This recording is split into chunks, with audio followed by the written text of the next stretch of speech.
Hi, and welcome to the 2005 Comstock Stampede here in Sparks, Nevada. I'm Julie Wheeler here along with Tom Sheridan. Tom, how are you this morning? Good, Julie. How are you? I'm doing great. Now tell us, what are we going to see today in the Gay Rodeo? Well, we're going to see steer riding and some of the camp events, which would be the wild drag race, which a lot of folks come to see. And a lot of folks get hurt in. Yes, exactly. And the last camp event we have is goat dressing. Oh, it's going to be a lot of fun. Now, this year at the rodeo, it's called 30 Years Back in the Saddle. Now, what is the significance of that, Tom? Well, 30 years ago, this organization here started Gay Rodeo. Okay. They raised money for muscular dystrophy. So they gave all the money back to the charity.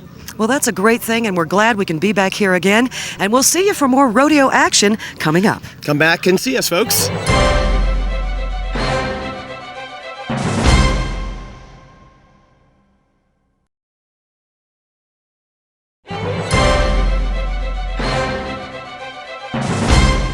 Hi everybody, I'm Brian Helander, President of the International Gay Rodeo Association. I'd like to welcome you back here to Reno, Nevada for the Comstock Stampede.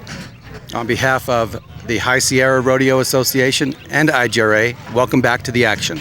Welcome back, folks, to the Comstock Stampede, and we are now watching shoot dogging.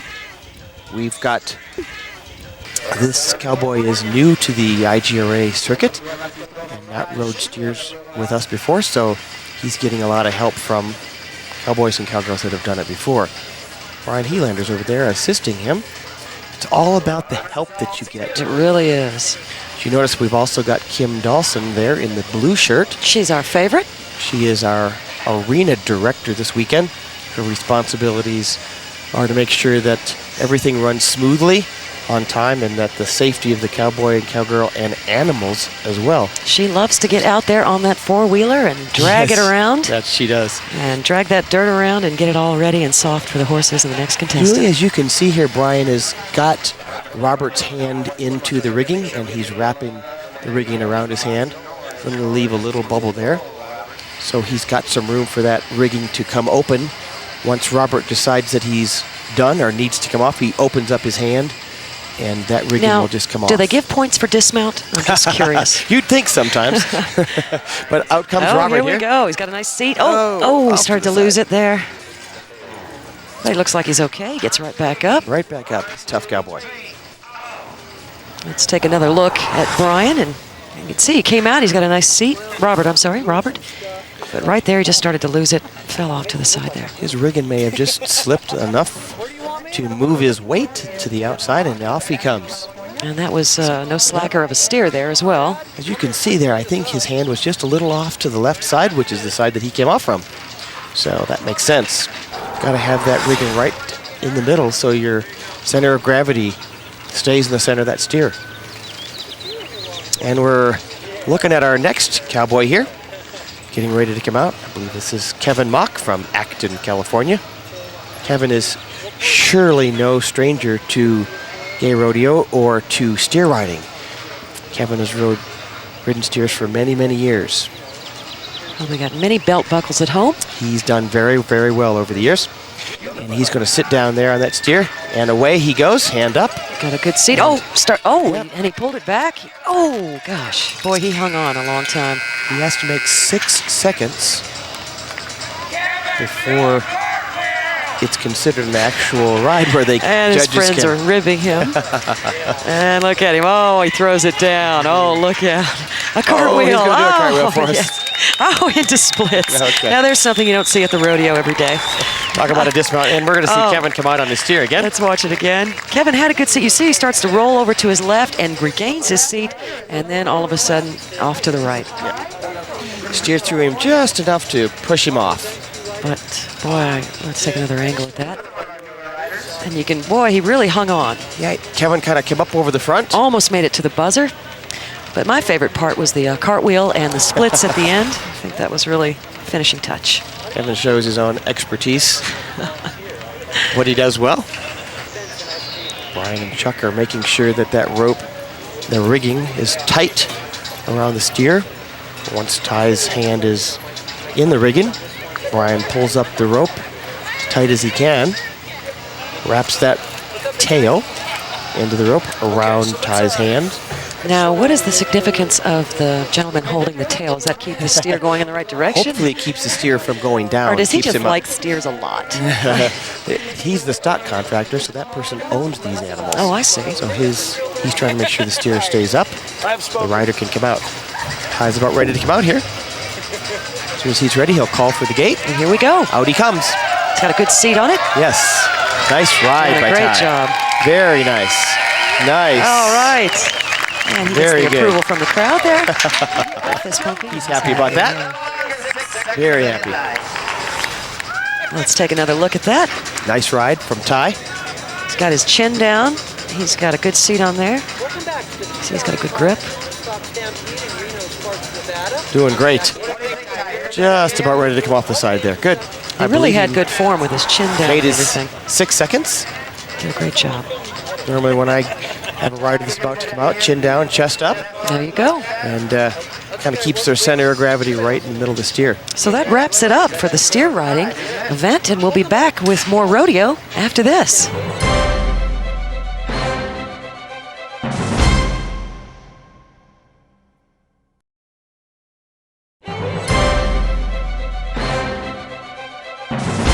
And welcome back to the 2005 Comstock Stampede. I'm Julie Wheeler along with Tom Sheridan, and we are about to watch barrel racing. Tell us about it, Tom. Welcome back, folks.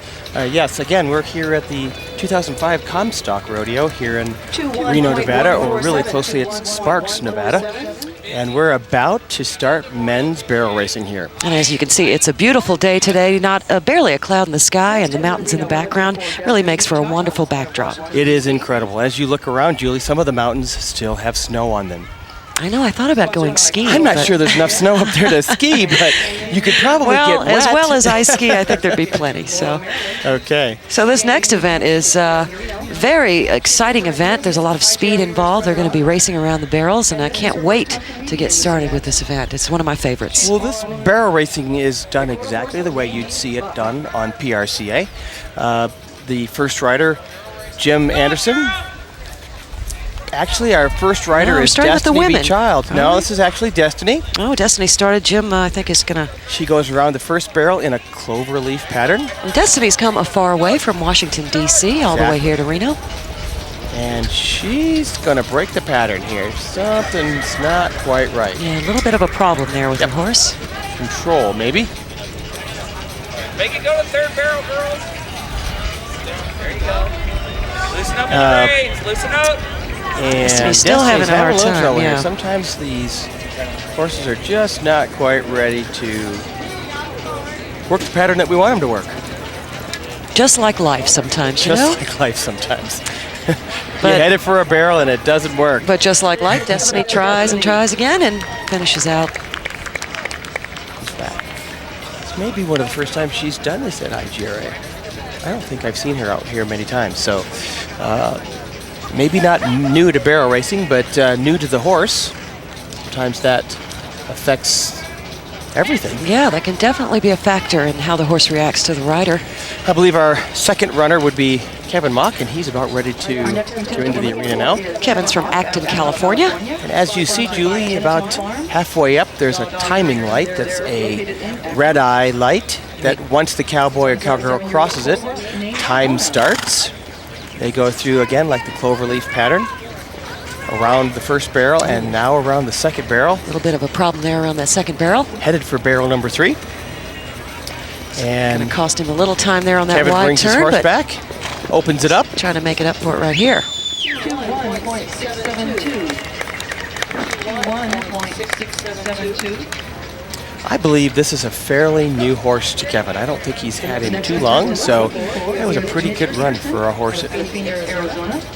Let's take another look at Kevin's run.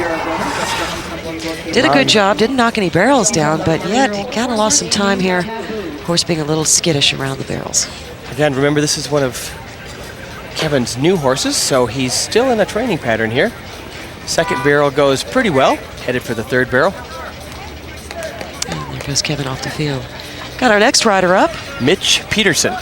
all the way from Phoenix, Arizona. Mitch is doing a great job. Headed for the third barrel, and Nice tight turns. Great speed on this run. nice job. 19.052. Nice job, Mitch. 19.052. There's your leader. And now one of my favorites is coming up. And here he goes. I believe this horse is called Jewel. And his horse has matching socks, as you can see. Around the first barrel. Doing a great job.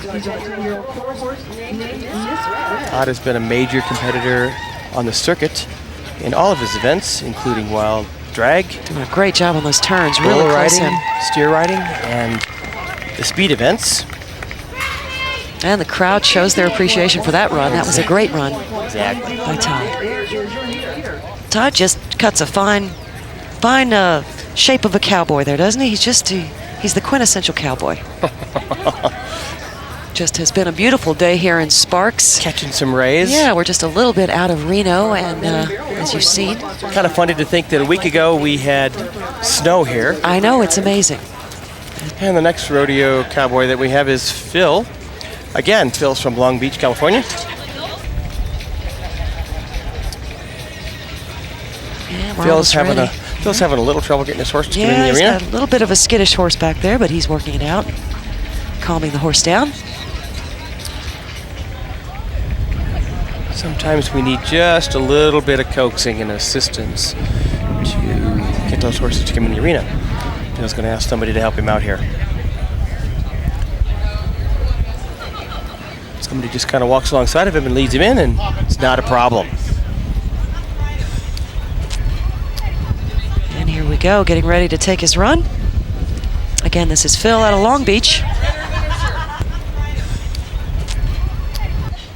Phil's done very well in this event on the IGRA circuit. Again, remember, this timing does not start until he crosses that timing light. And he's just backing the horse up, I guess calming it down, getting it ready for a fast run I because think it you might must- call that settling. Is that settling? That's what my mother used to tell me. Settle. Settle down. Settle down. Boy, you can tell these people really care for their animals, though, the way they look, the way they treat them. It's a Yep. beautiful animal there. Sometimes a lot of money puts into these animals. And here we so go. Phil heads for the first barrel. Oh, that was close. A little slip there. Again, remember, folks, when they tip a barrel over, that's 5 minutes added to their time. Yeah, I think you mean 5 seconds, because 5 minutes would 5 be... minutes would be a long time. That wouldn't would it? be my Whoa, time, you That see. was a faux pas. 18.909. 18.9. Oh, whoa. Oh, it almost comes off there. Saves that. Puts him in second place. Nice run. Oh, I lost his little bridle there over the ear. Nice run for Phil today. He's doing a good job of being calm with the horse. After kind of a little bobble there around the first turn. And here we go, getting ready to take his run. We've got Will Milan up next, one of my favorites. Ready for our next cowboy here.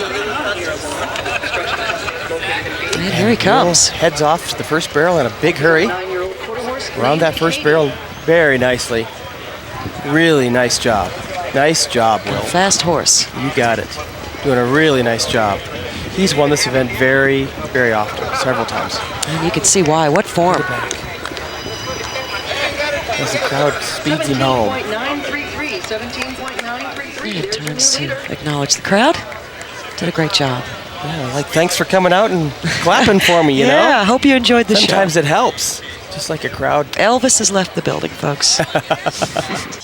We'll be right back after this with the IGRA Reno. It's the 2005 Comstock Stampede.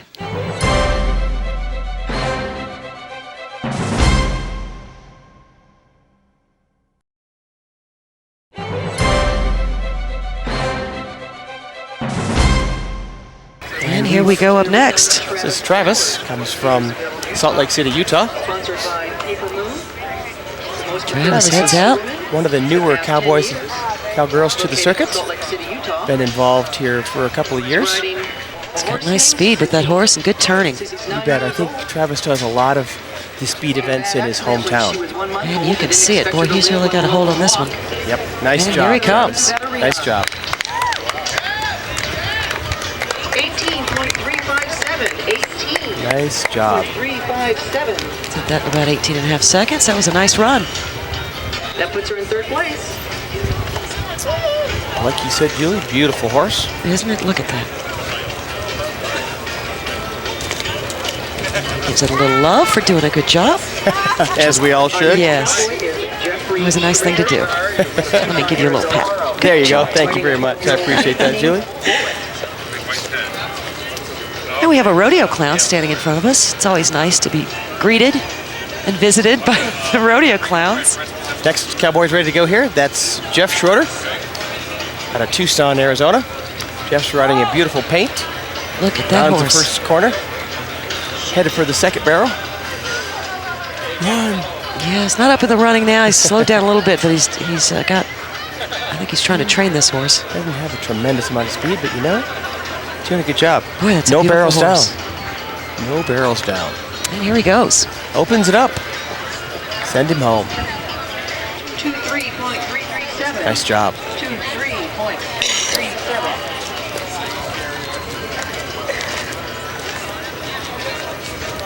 So some of the things you might not think about here, folks, is some of the training that goes into these horses. I mean, they don't just all of a sudden decide, hey, you know what, let's do barrel racing one day. Because it must be a frightening prospect for a horse to run up so fast onto something and have to turn so quickly. So, of course, it's a learned process. Like racing, these horses are bred for it, but there's a lot of training that goes into this at home.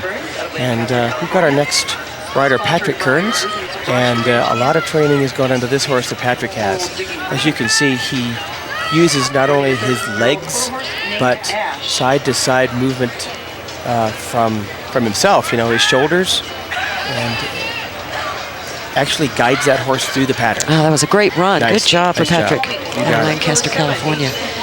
So I wonder how long it takes to get a horse up to snuff. I know we see a lot of the riders that are training them while they compete. Some of the training is done here, yeah. They don't want to miss an opportunity to make sure a horse knows the right way to run a pattern if he makes a mistake. But So you'll see a lot of the riders, if they actually bobble the pattern, they will continue through to keep the horse training intact. maybe they'll slow down a little bit, There run you through go. the pattern again, make sure the horse knows exactly how the pattern is supposed to be run. But again, please remember, folks, there's a tremendous amount of time and sometimes money that goes into the training of these horses. And the more you watch, the more you'll see, as all of our contestants seem to get better and better each time we see them. So follow some of our contestants, if you will, through the rodeo circuit. Or you can go to our website at igra.com and read up about all of your favorites. See how they done at this rodeo, see how they did at the rodeo before this, and perhaps before that, and what standings they are on the international level. Time to water the arena here, folks, and we'll be right back after we take a break here to the Comstock Rodeo.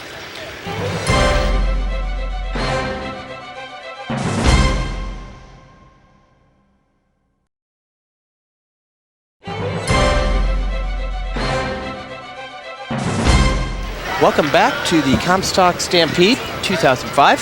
Second half of the men's barrel racing here. We got one more cowboy left. That's Drew, and he's around the first barrel and headed for the second barrel. Drew's got a nice, oh, he's knocked that barrel down. Jinxed That's a him. 5-second penalty to his time. Around the third barrel and heads for home. And as we just talked about, we just saw some of the arena crew out there spreading water and raking the arena after every 10 rides. They do a great job of keeping it safe for the riders and the horses. Very important to these folks that spend a lot of money with their horses that we keep them safe. So after every 10 rides, we rake around the barrels, make sure that there are no lumps of sand or dirt, and try to keep it level. And then the Once we watering, pass of again. course, keeps the dust down, keeps the visibility high, and that helps as well. Exactly. And then you see the fire and rescue standing by there, behind that cowboy. So we're up for women's barrel racing now.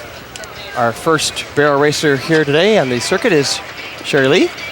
She heads for the first barrel. And she's got a nice run going. Nice fast horse. Looks like she's done Nice. this a few times. Nice big horse she's got running there. It's really doing a nice job. around the third barrel and And head here she for home. goes.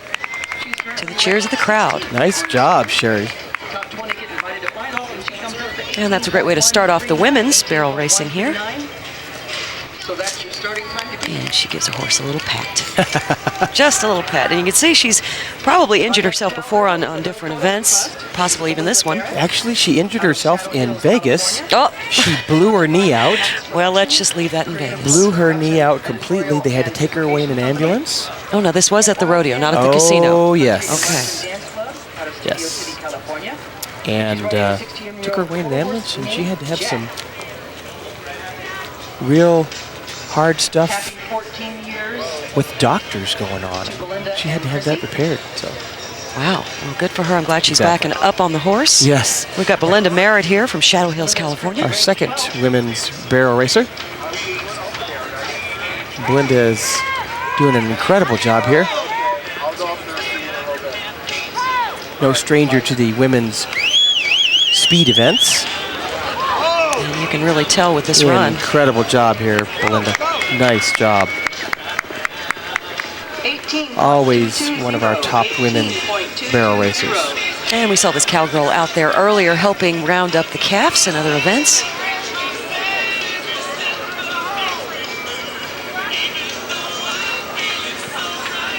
And we're having a great time here at the Comstock Rodeo. I'm Julie Wheeler along with Tom Sheridan. Afternoon, folks. We're having just so much fun. We hope you can join us sometime, if not here on television, here at the actual rodeo. We're about to go into more barrel racing now. We are having an incredible time here. Beautiful day. As you've seen some of the mountains around here, some of them even still have snow left. But And who have we got up here? Having a little bit of trouble with her horse. I believe this is Ryan Cummings.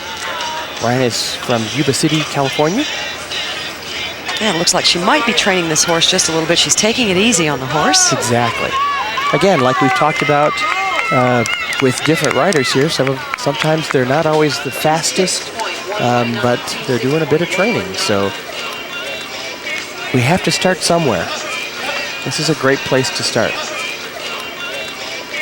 And she did a fine run. So folks out there that maybe have never done this before or just now getting into it, come on out and join us at the International Day Rodeos around the country. We've got a lot more coming up. Like you said last week, we had Las Vegas a couple of weeks ago. Now we've got this one in Sparks, the Comstock Stampede. We've got more coming up, Denver, Oklahoma City. Exactly. All you need to do to check out more information is go to our website at igra.com. We're getting ready. Ready for another rider here. I believe the next rider should be... I think this is Renee. She's out of California. You got it. Again, this women's barrel racing is an event that you'd see on pro rodeo, maybe. And Usually only women, though, Usually only women compete do in this this. event. But here we're very gender non-specific at the IGRA. we don't discriminate No, here we for don't. anything. So we do women's barrels as well as men's barrels. And here we go. She started off very Renee nicely. around the first barrel. Nice job, Renee. Headed for the second barrel. Whoa, nice. Nice cut there. Very nice. Headed for the third barrel. Really nice. Send her home, folks. That's right. She's a real crowd pleaser. She did a great job there. That'll be a time to beat.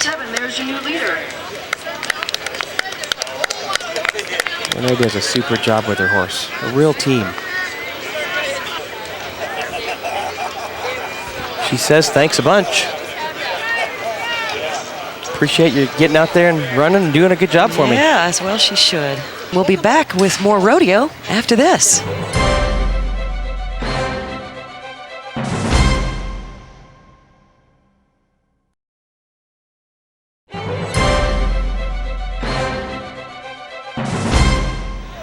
So our next rider into the arena is Cindy. Cindy's from Norco, California as well. Cindy Mifkovic. She's on a 15-year-old quarter horse named Cindy goes around the first barrel. Cuts it a little wide there, but she's still on it and pushing hard.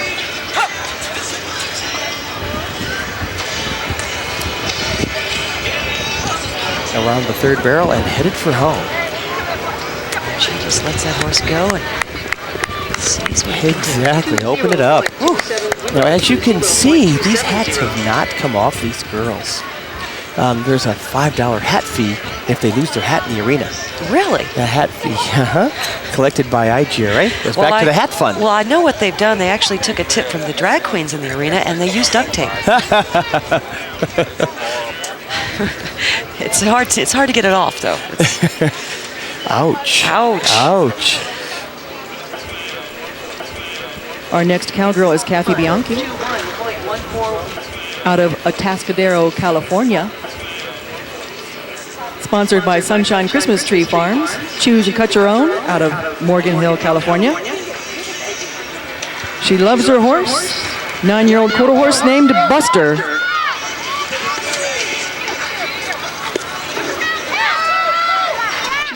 And here we go. This is Kathy Bianchi out of Atascadero. Oh, she knocked that barrel down, but she's got a great speed going in. Maybe she won't penalize too much with that 5-second off. And she ends her run. It's a fast run. Let's take another look at that one. She is a fast cowgirl. And here she goes. Oh, right into the barrel. Ouch. Again, folks, that's a 5-second penalty, which, you know, when you get down to it, that could hurt her. That could hurt her. And we see the fans in the stands enjoying the show they're getting here. Here we go. Oh, she almost had to pay that $5. Just lost her hat. I believe we've got Christy Lee Boy, she's doing a great job. from San Francisco. Christy Lee around the second barrel. She's got this horse ready to go. I'm telling you what, they are working well. Open it up here, Christy. 19.40. Again, some of you folks out there that are doing barrel racing at home or maybe just getting started, don't be afraid to come out and join us at one of our rodeos. No matter if you think you're going to win. Our next contestant is Diane Fleming. No matter whether you're going to win or lose. It's all in how you play the game. It's all in how you... Sponsored by Sunshine Christmas Tree. A little bit of a bobble there, but Again, we are having an incredible time here at the Comstock Rodeo, Sparks, Nevada, very close to Reno. we've got, I'm sorry, Diane Fleming is up now. So this would be Diane, 213. The cowgirl that was just before Diane was Michelle. Michelle was out of Long Beach. So here we go with Diane Fleming. Diane's out of San Jose, California. Nice big black horse here. Diane's riding. And she's being cheered on by the crowd, doing a great job. She must have her friends with her here. And there she goes, ending a great ride. That's going to be a good time to bring into tomorrow's event. If you're keeping track on the screen, you can see who's got the best time so far. And tomorrow, we'll be telling you who the winners are of all the events that we've shown you so far. So folks out there that are just tuning in, I'm Tom Sheridan with the International Gay Rodeo Association. And I'm Julie Wheeler, here with Tom Sheridan. And if you'd like to learn more about IGRA and what goes on here and how can get more information about coming to one of our rodeos, it's IGRA.com. Please go out there and visit our website. All of the information about our royalty and all the information about the associations are on that website. Yeah, it's very informative. We got our next cowgirl up. This is... That's Sinbad. Oh, look at her. She's one of the favorites here, a crowd pleaser. She's doing a nice job there, just kind of taking it easy, but getting a nice, clean time in. Sinbad always does a great job. She's a true competitor. There she goes, bringing it home.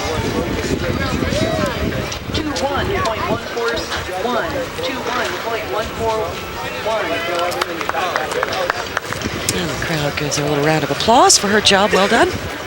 We've got one more rider here before we go to a rake. And a water, I think we're going to call it. Yeah, rake and a water. A rake and a water. The ground is pretty dry out here in the desert. So we get water every time that they rake. But you can see the beautiful vista around us. Exactly. We do have a beautiful view here.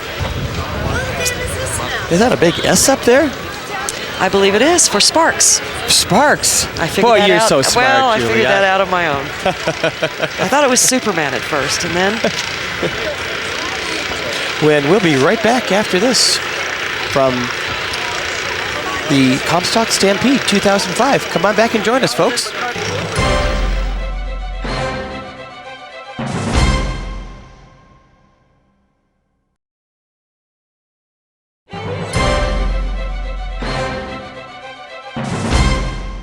Welcome back, folks, to the 2005 Comstock Stampede.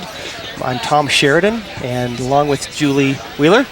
That's right. We're here enjoying the festivities today, enjoying a lot of great rodeo action. We're just about ready to start the wild drag race here. As you can see, some of the folks are out in the arena now. So this event is a team of 3 people, a man and a woman. And undecided. And, and what we call a drag. And we'll show you how this all works in a moment here. But the woman is the first person to receive the rope of the steer. So the steer is in the chute with a 25-foot cotton rope. And she has the steer first. And at the 10-foot line, she has the option of handing off the rope to the gentleman, or the man, that's standing behind her there. Okay. If she feels that she's okay and she can handle it, sometimes she just goes ahead and brings the steer up on her own to the drag that you can see standing back here. And so now what does the drag queen do? In the drag, they have to put the drag on top of the steer and run him back across the finish line. And that is hard just in jeans, I would imagine. That's the tough part. You bet. So in a dress and, Some of the folks look at it and say, oh, we got drag queens out here. What are they doing? Well, they're riding these steers across this finish line. It's just like Ginger Rogers. It's always harder to do everything in a dress and heels backwards. So I don't know about the backwards part, but... Actually, Julie, we have more people get hurt in this event than we do any other event that we have here at the Gay Rodeo. Wow, that's interesting. Even more so than bulls. So hopefully it won't happen today, but we'll see what happens now. One thing that you see out here very quickly that some of these folks do not have flak jackets on. They don't have helmets. They have wigs. Some of them wear mouth guards. Can be a little padding. So here we go. They're bringing the steer up. You see all 3 of them here on both teams are working the steer. Now she's got healthy shoulders. You got it. So they're going to hold the steer so the drag can get up on him. And there he goes across. As you saw, the other team is trying to coax the steer across. The judge flagged the team as that they did compete. Now, of course, we're watching Doug Graff walk off with his team, but the other team is still working hard. Look at them go. The other team is Phil, Christy, and Drew. They're all from California. And again, like we said, they are still working at it. Sometimes this takes a little while. You have to get the steer up to the line and hold the steer long enough where the drag can get on. He has to have both legs across the steer's back bone. And here we go, folks. We made it. There we go. Oh, that's it was work, but they got it. Drew chose a more sensible outfit, I think, for today's event. A nice denim skirt. Exactly. A la Laura Ingalls. I liked it. Very Little House on the Prairie. Ready for a hoedown. As you can see, we've got our next 2 teams out here. The first team that's on the field is Brian, Jeff, and Renee. And Brian Helander is the president of the International Gay Rodeo Association. Brian has won this event many, many times with teams. And he's teamed up with Jeff and Renee this weekend. And are they going against Ed Morgan and Ed, Jim, and Christy Lee. And the shoot on this side. I like it, the head-to-head aspect of this event. One team running against the other. Yes, I like it. Actually, it's a timed event, and so they're actually running against anyone or everyone, all the other teams, the clock as well. But yeah, sometimes you kind of run against each other. Yeah, it's nice to have a little competition, to watch the other team. One-on-one. Yeah, exactly. Especially if you know the other team's good. So see, there's the girl. She has a hold of that 25-foot cotton rope that has a halter around the steer. Brian ran up real close. He grabbed the rope from the girl. And they all 3 try to get the steer over the line so the drag can get on top. He's not real cooperative. Sometimes. Sometimes these steers are pretty wild. They're right off the range. So Brian tries to hold the steer as much as he can. There's a sensible outfit. Jeans, sensible top from Target. Now that's more the Harry Potter look there. I like that. We got our drag up on top of the steer, and we're going to attempt to pull him back across the line. Ed Morgan's going to go back and try and push the steer across. We're stuck. Where's that start button? Or forward lever? Yeah, put it in drive. Oh, and they made it across. That's the end of that heat, but that's exciting stuff. This is an event I love that this event. people come from all over to watch this, and they come to see this wild drag race. It's fun. It's something unique to the gay rodeo circuit, and we have lots of fun doing it. Oh, it's so much fun to watch. So we're going to take a little break. We'll be back with more rodeo. Stay with us.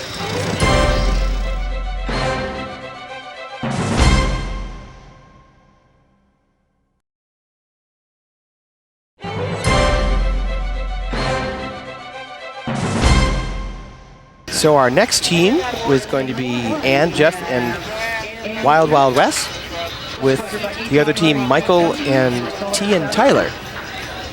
These are two California teams against each other. Two California teams from running against each other. California. And crowd favorite, Todd Tramp, is going to be coming up too, and that's exciting. I always love to see him out there. Todd's road steers are ready today. He did a great job.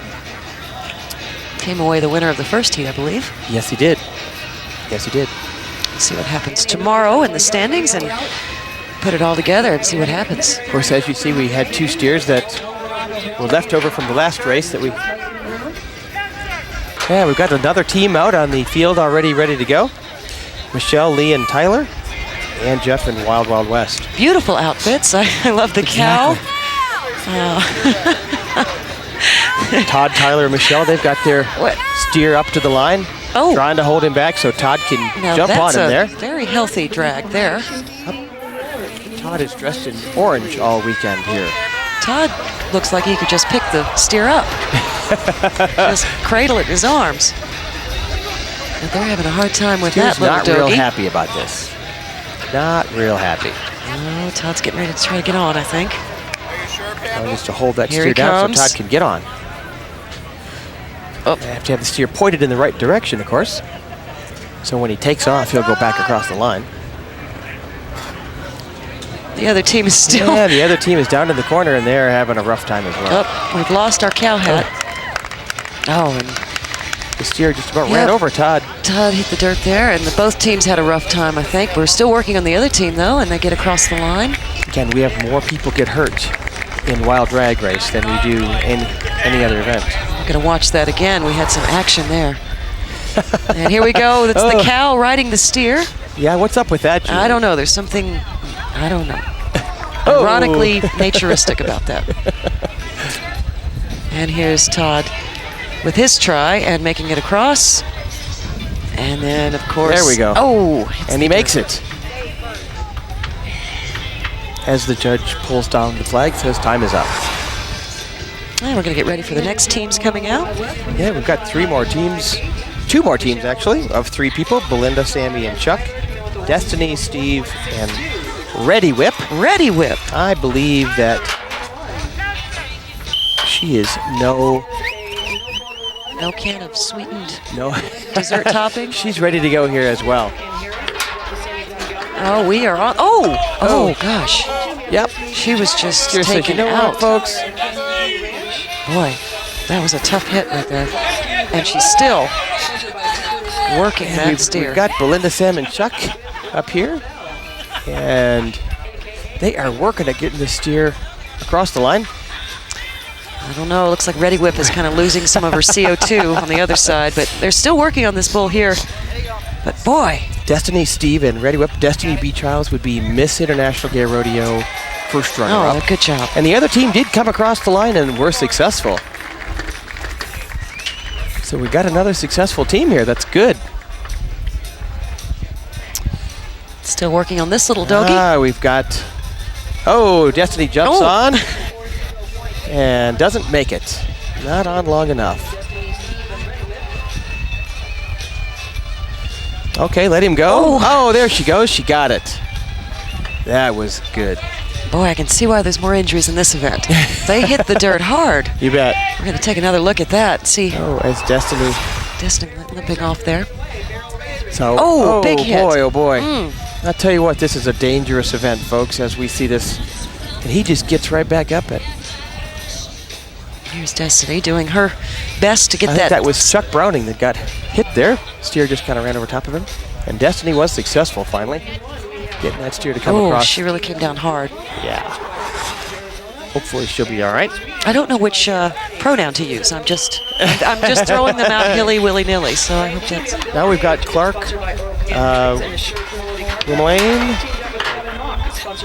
Womalan, Bernice. That's team 1. The second Bill, team is- Kevin, and Kim. Yeah, Bill, Kevin, and Kim. They're all from California.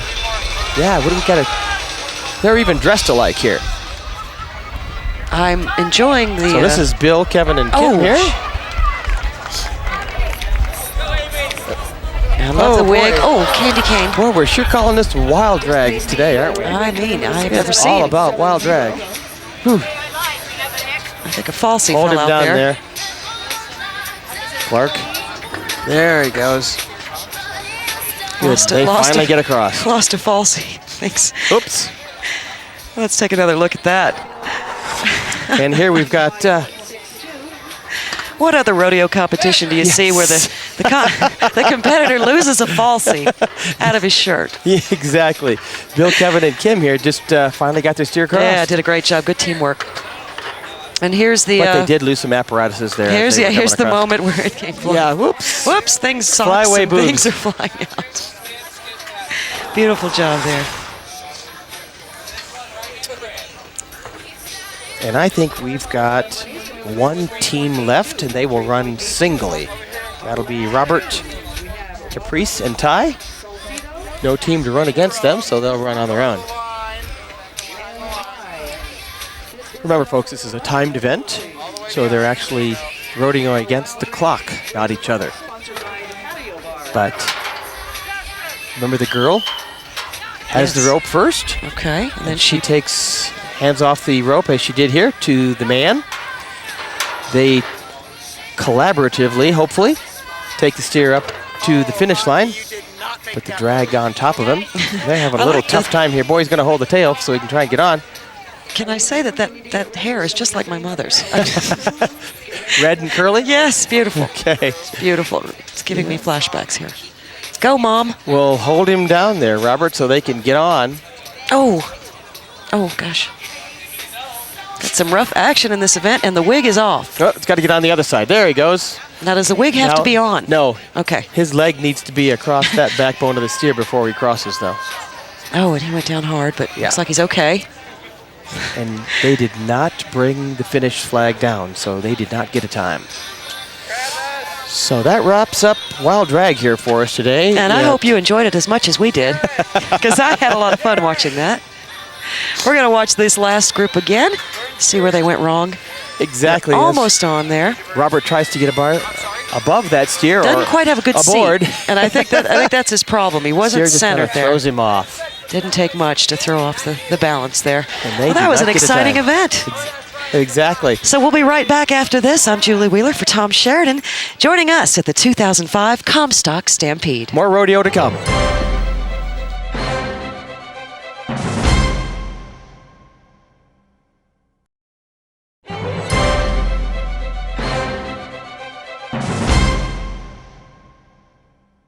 Welcome back to the Comstock Stampede 2005. I'm Tom Sheridan along with Julie Wheeler.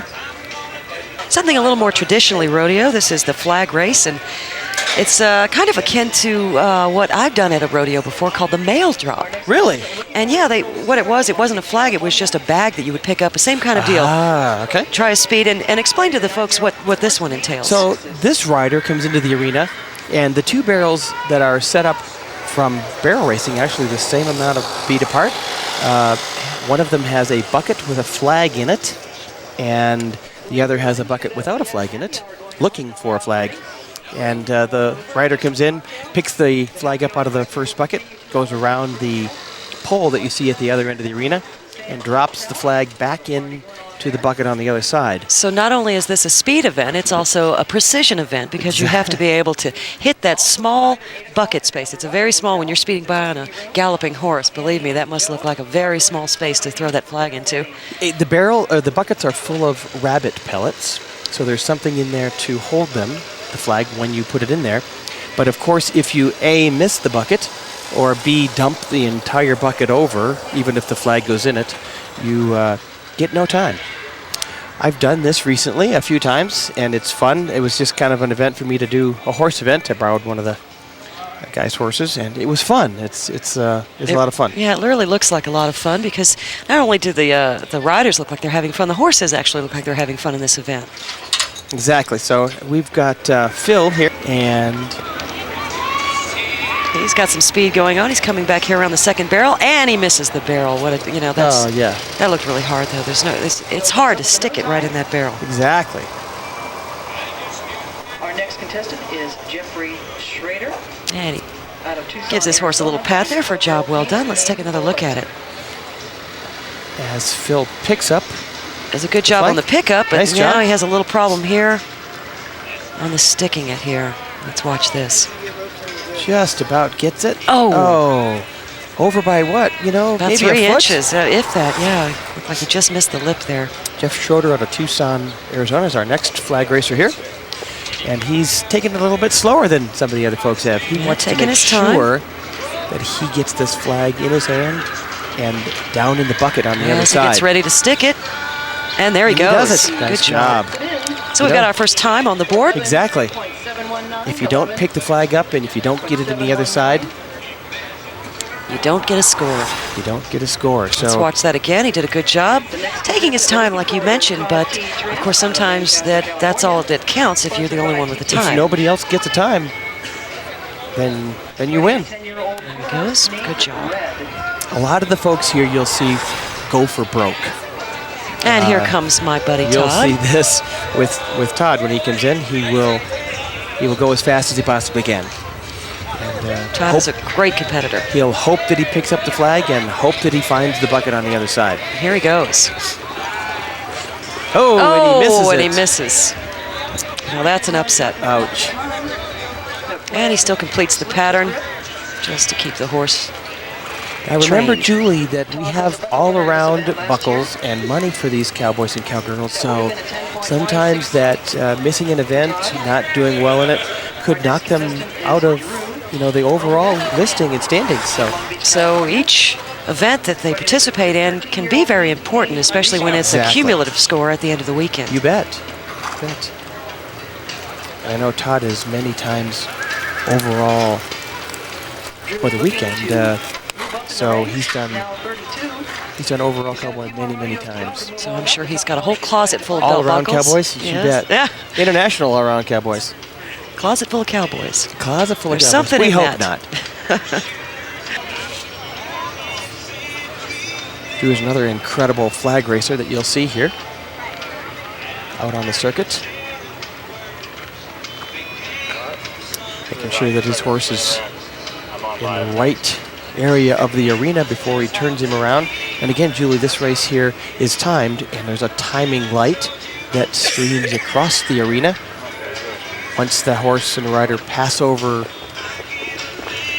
the timing light, There he goes. Good grab on the flag this time. time starts. We've got one of the best rides here so far. And hopefully he can stick it. And there he goes. He does. Nice job. Again, that's Drew from Long Beach, California. That was a great ride from Drew. Let's take another look at it. As Drew comes around, he's got some speed going. He grabs the flag in good form. And the only thing left to do is plant it. And let's watch as he does it. He's in the middle of the shot there. That was a nice shot. There you go. Thank you. Nice job. We got Merlin coming along here. He's working on a little slower ride. He wants to make sure that he picks up that flag. And he missed it. So I think he's maybe doing some training. This horse isn't just quite cooperative to get him close enough to that bucket today. Merlin's a local cowboy. And he gives his horse a nice treat there, training his horse. He's going to come up with a no time. We've got Jim Anderson out of Findlay, Nevada. Or would that be Fernley, Nevada? I think it's Fernley. Wasn't that a television show? Fernley Tonight. No, I think that was Fernwood Tonight. I'm showing my age. You know more about that, Julie. I'm showing my age. Next rodeo. He's got a beautiful cowboy paint horse. horse. Beautiful. He He looks ready to go in the flag race, too. And here we go. Headed for the first race. Picks up the flag. which he has to do to get a time. If he doesn't have that flag when he gets to the other side, he surely can't put it in. And here he goes for the stick. And he sticks it. Nice job. That was a nice run. Nice conservative run, keeping the time. Not quite as fast as maybe the lead yet, but a lot of precision there in that run.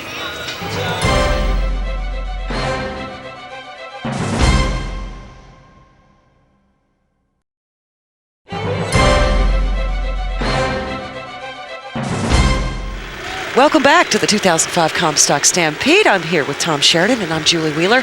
And we're talking about all the great works that the IGRA does across the country and across the world as far as giving to charities. Absolutely. Here in Nevada at the Reno Gay Rodeo Association, every association chooses a different charity. So all the associations that have rodeos, what they do is all the money that comes back to them that they make in profit goes to a charity. So they may have one or two, sometimes even multiple charities that they give money back to each year. And I think what a lot of people don't realize is that gay rodeos have been going on since 1976, maybe not continually, but that was the first one.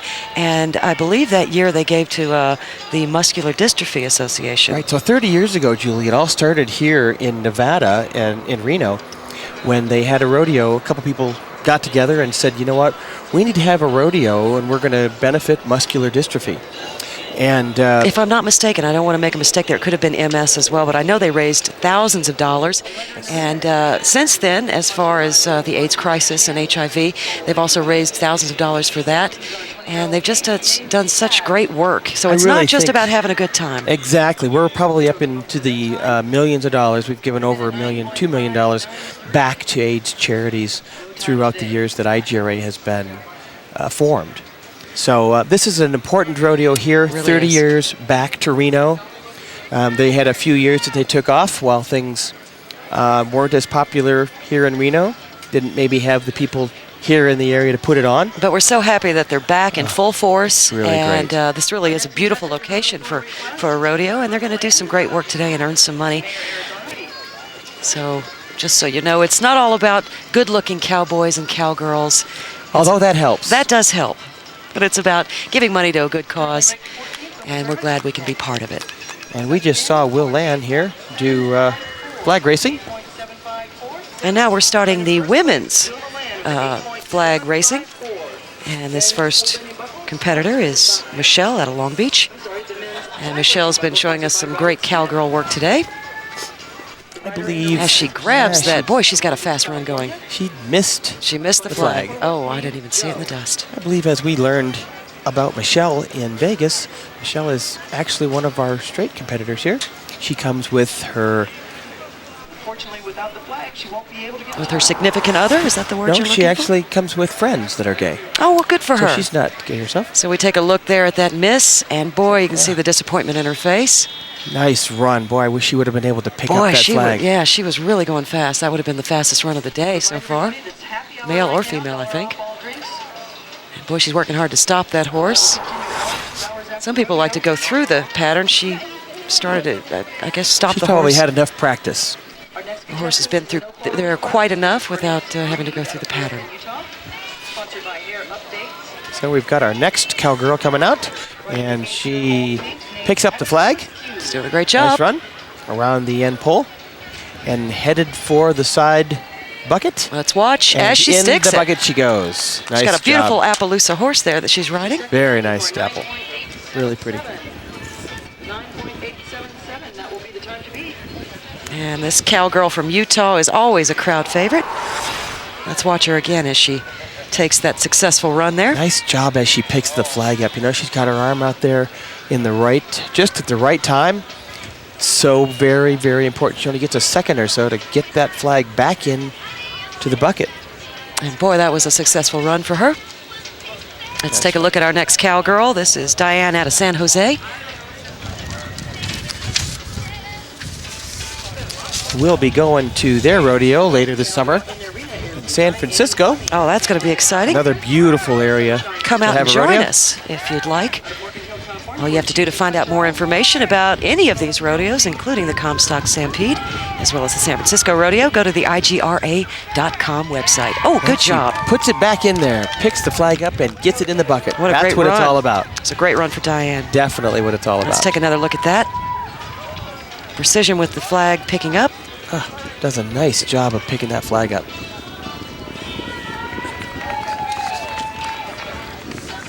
She gets it in. You know, that bucket almost tipped over. We've got our next cowgirl coming up. Cindy out of California. Are we on Renee? Cindy. We'll soon see here as soon as she comes into the arena. Sometimes they switch up the order, but let's see who this is here. Yeah, this is Cindy out of Norco.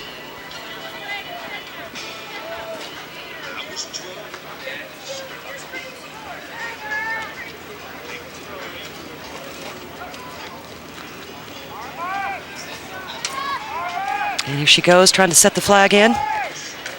She did a great job. She missed. She got it right there. That's good. She did a nice run, is she? Very nice run. Grinning to her fans in the stands. Exactly.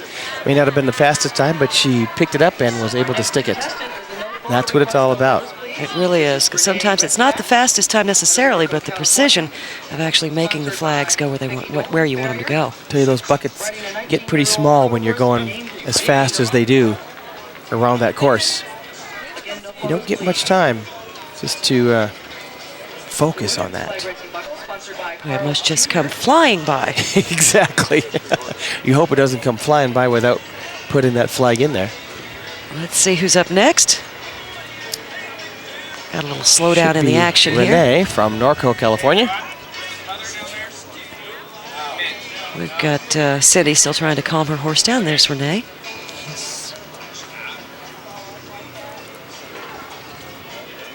And Renee's on a little small horse today.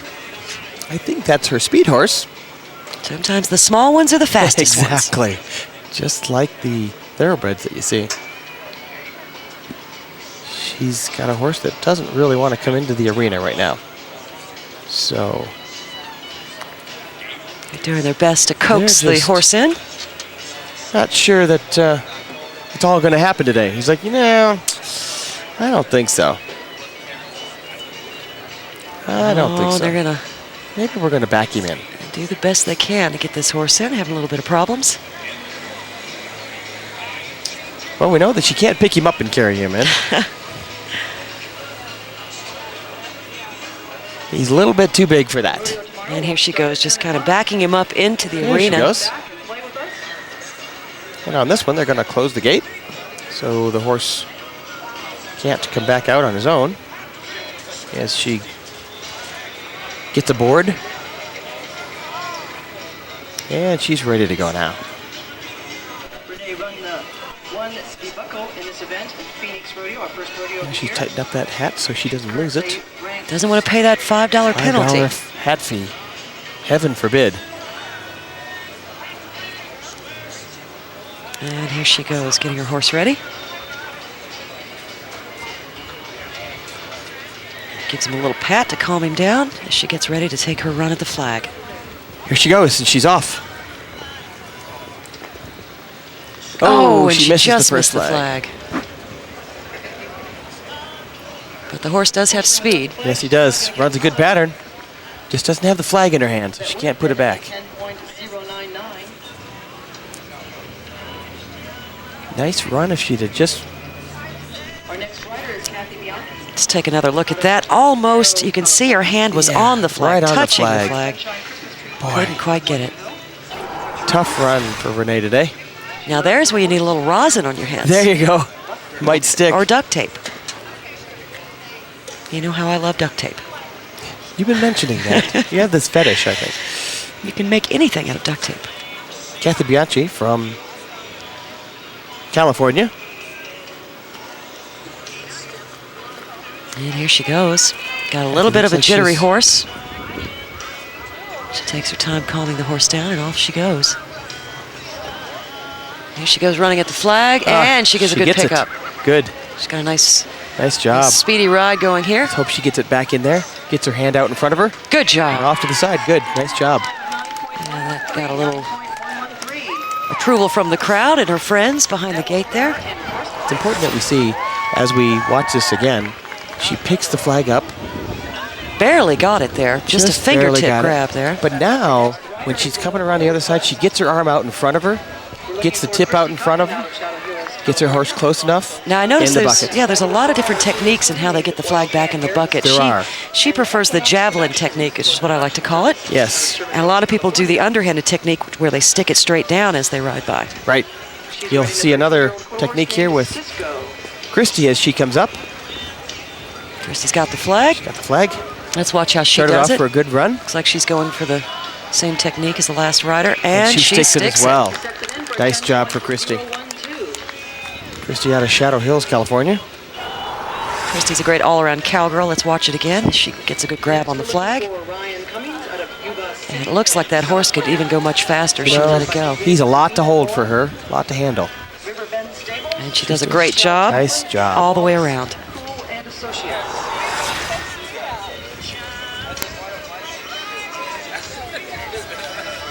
So we've got our next rider, and that's Ryan Cummings out of Yuba City, California.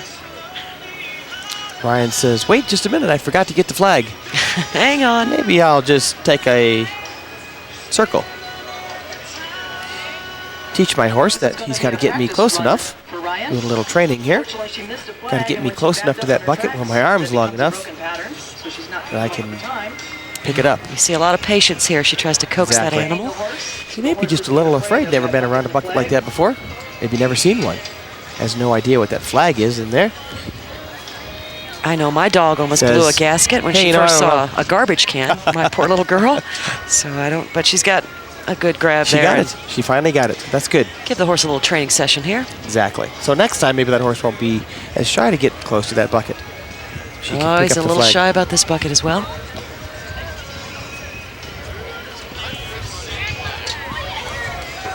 And she sticks it in. Good. Nice job. She sticks it in. Let's give her a hand. Ryan out of Yuba City, California. And Sinbad is next, crowd favorite. Ryan shakes her head. Oh, at least she's having a little good time. slow, but I got it, you know? What are you going to do? What are you going to do? Better luck next time. So we're going to take a little break now while we get the field back in order, and we'll be back with more flag racing right after this.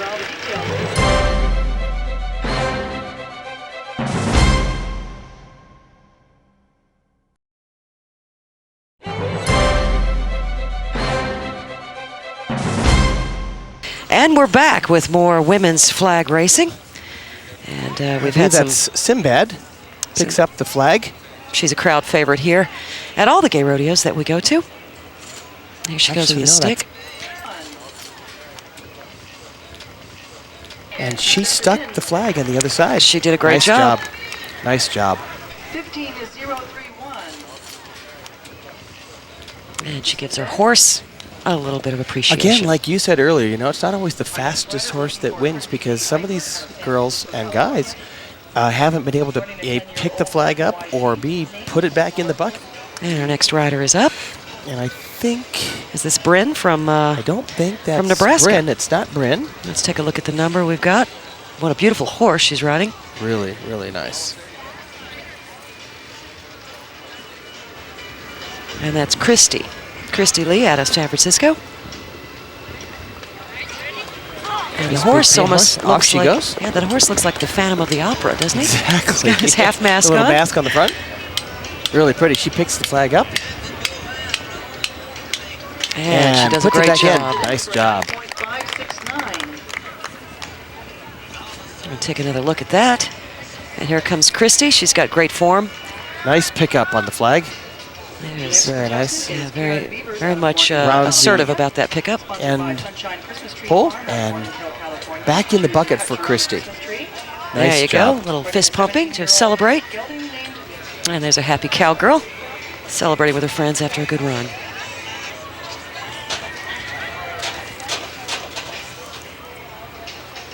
And we've got a feisty horse. We've had a lot of feisty horses He is today. ready to go, you know. And this is Karen out of California. Does a good pickup there. Round the bend. And, oh, she just misses. Fortunately, no time for Karen. Just That misses. would have been a 9.171 had she. Geerdes has done very, very well out here on the IGRA circuit. And off Bryn goes to pick up the first flag. Big smile on her And face. she gets it. Bryn's got a new horse here that she's not been out with before. And she sticks it. Does a great job. Nice job. That was a fine run. Very, very good. Our last cowgirl is Sherry Lee out of Acton, California, sponsored by Rawhide Bar. Riding a Who's the 24-year-old newest sponsor? Appaloosa named Reba. And there we get a second look at Bryn's fabulous run there. She's almost got a sombrero hat on. Yes, I kind I of love like that. hat. As she tips it to the crowd. She's great. She's definitely great. And this is our last competitor. In the flag race for the women, Sherry Lee out of Acton, California. As you can see, Sherry's riding with a brace on her right knee. She was in Vegas. She blew that knee out when she was doing steer riding. She's a lefty, so she starts out with the left hand. Picks up the flag really well. And see, she's got the underhanded technique. She's got that underhanded technique. Let's see if it works for her. And it Ooh, just misses. Just misses. Boy, oh boy. Nice run for Sherry Lee. Time for Sherry Lee. Couldn't quite get a time on that run. Wasn't able to stick the flag at the end. And let's take one more look at it, where she went wrong here. She had a good time going. Our results. Just couldn't accomplish getting that flag back in there yet. She's got her arm out right. Oh, it went in and Just flipped it. missed. Just missed. Nice run for Sherry Lee. That's an exciting end to the women's flag racing. Again, make sure that we everybody realizes out there that the IGRA has a new family member, actually. We're working very closely with Hero Unit now as One of our new sponsors. One of our new sponsors. Yeah, we've got a lot of great sponsors. Bud Light and of Hero course, Unit. all the flags and banners you see around the arena there, those are the sponsors of the Gay Rodeo, and we'd like to thank them for all the work that they do in helping us get it together and give money to charity and everything else that goes along with it. where all the people out here on the rodeo circuit that's putting this together are all volunteers, so they don't get paid for their jobs. But we appreciate you all tuning in and watching the International Gay Rodeo with us. Yes, we'll be back with more rodeo action right after this.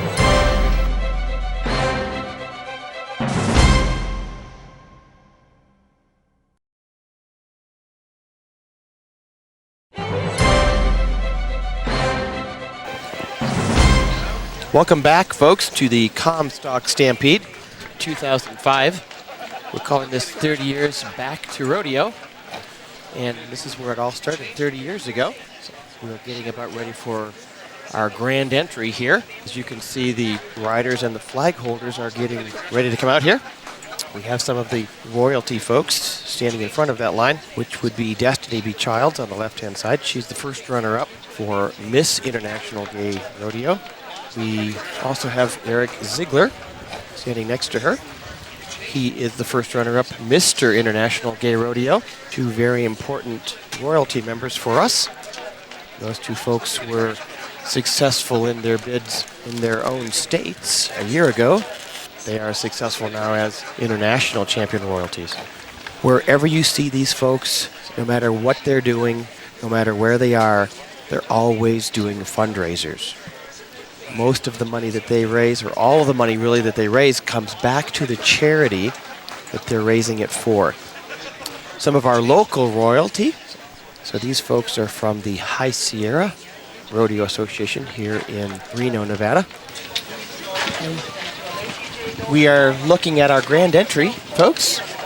We're watching Lacey J. Dalton. Lacey J has got a wonderful outfit on for the show today. Really, I believe that Lacey J is our Grand Marshal this weekend. What a great Grand Marshal. What a wonderful honor to have her here. Very great. As Lacey J waves to the crowd.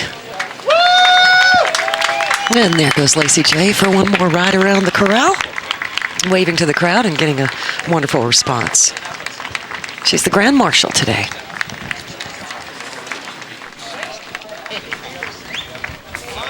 It's obvious to see here, folks, that our IGRA, International Gay Rodeo trustees, board of directors coming in are also rodeo participants. So they not only help run our rodeo from a business standpoint, but they are competitors, so they know what it takes and what it's like to be out here and working along side by side each other. These folks are all trustees from associations around the United States and Canada. I believe that's Panda, and those are shoot coordinator folks. Oh, they get to jump into the truck with Lacey J. So we have some folks that are doing a small foot parade here from some of the other associations that are present this weekend.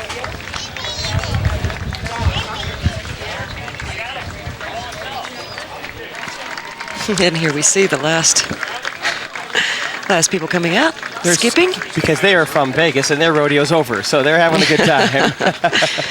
How cute are they? Yeah. I recommend skipping at least once a year. Do you now? Because you forget how fun it is. Yeah, I don't think I've done that in a while. Well, we'll do it later, you and I. We'll skip somewhere. Maybe we'll just skip out back.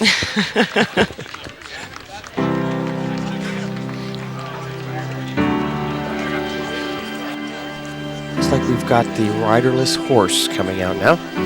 Riderless horse is something that is known to the Gay Rodeo Association. This is to honor our fallen comrades through HIV and AIDS or other illnesses that take them from us. The boots are put into the stirrups of the horse's saddle backwards. That is symbolic of our fallen friends and family. So this is our way to remember them and let them know that we still think about them and wish they were here to celebrate rodeo with us. This might really be the real end. How's it hit you when you get that kind of news? Man, what'd you do? And he said, I went skydiving, I went Rocky Mountain climbing, I went 2.7 seconds on a bull named Blue Manchu, and I looked deeper and I spoke sweeter and I gave forgiveness I've been denying. And he said, someday I hope you get the chance to live like you were dying.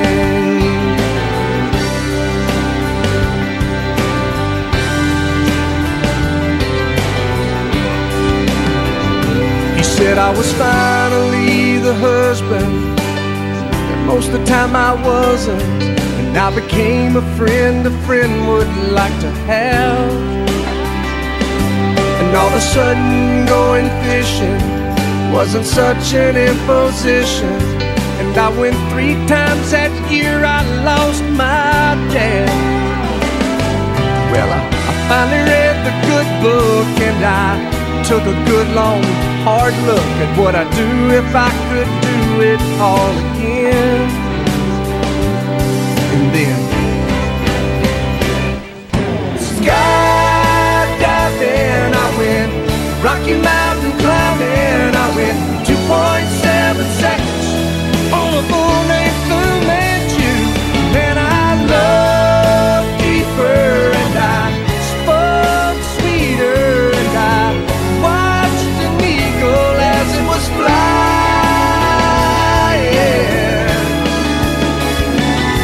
And he said, someday I hope you get the chance to live like you were dying, to live like you were dying, to live like you were dying, to live like you were dying, to live like you were dying.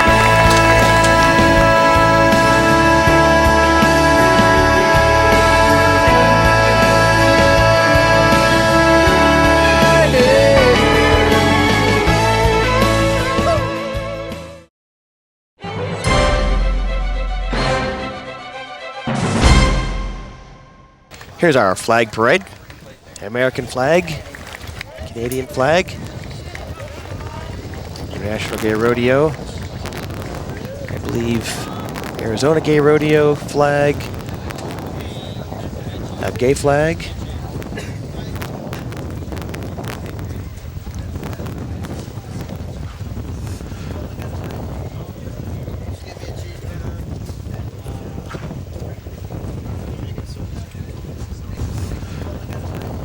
Now singing our national anthem, please welcome Julie Wheeler.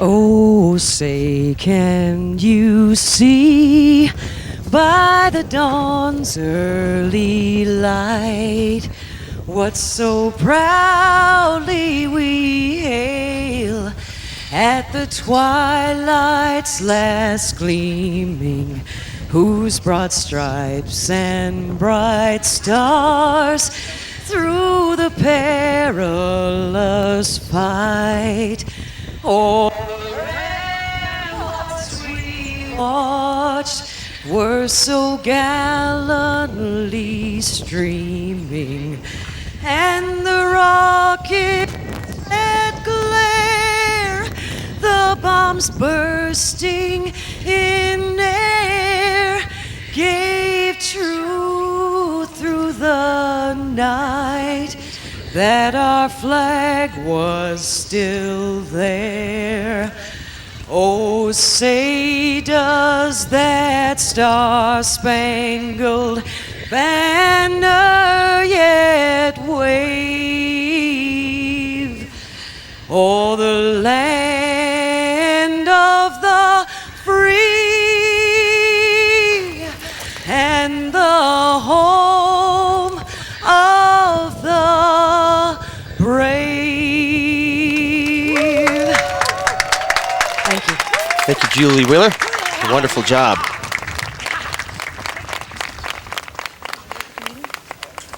Now presenting the Canadian anthem, Miss Lonnie LaBelle. Oh, Canada, our home and native land, true patriot love in all thy sons' command. With glowing hearts we see thee rise, the true north strong and free. From far and wide, O Canada, we stand on guard for thee. God keep our land glorious and free. O Canada, we stand on guard for thee. O Canada, we stand on guard for thee. And that's for our Canadian family. Remember, we do have a rodeo, Calgary, Canada. Now, if we can please clear the arena, accept the U.S. flag and a Nevada flag, we'll prepare to post our colors.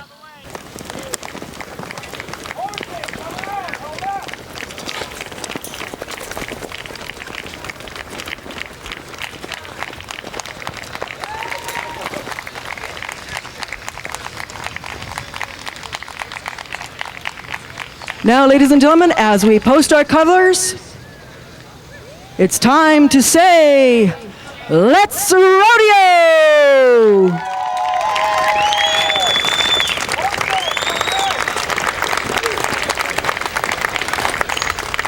And that's the grand entry, folks. We'll be right back after this.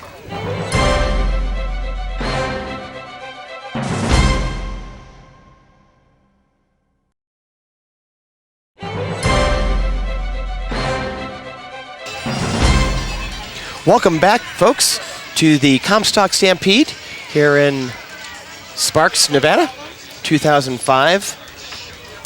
And we are now watching women's shoot dogging. We've got Sinbad up here. She's still working that steer, still got a hold of his horns. And she is fighting with him. She's about to get him up here.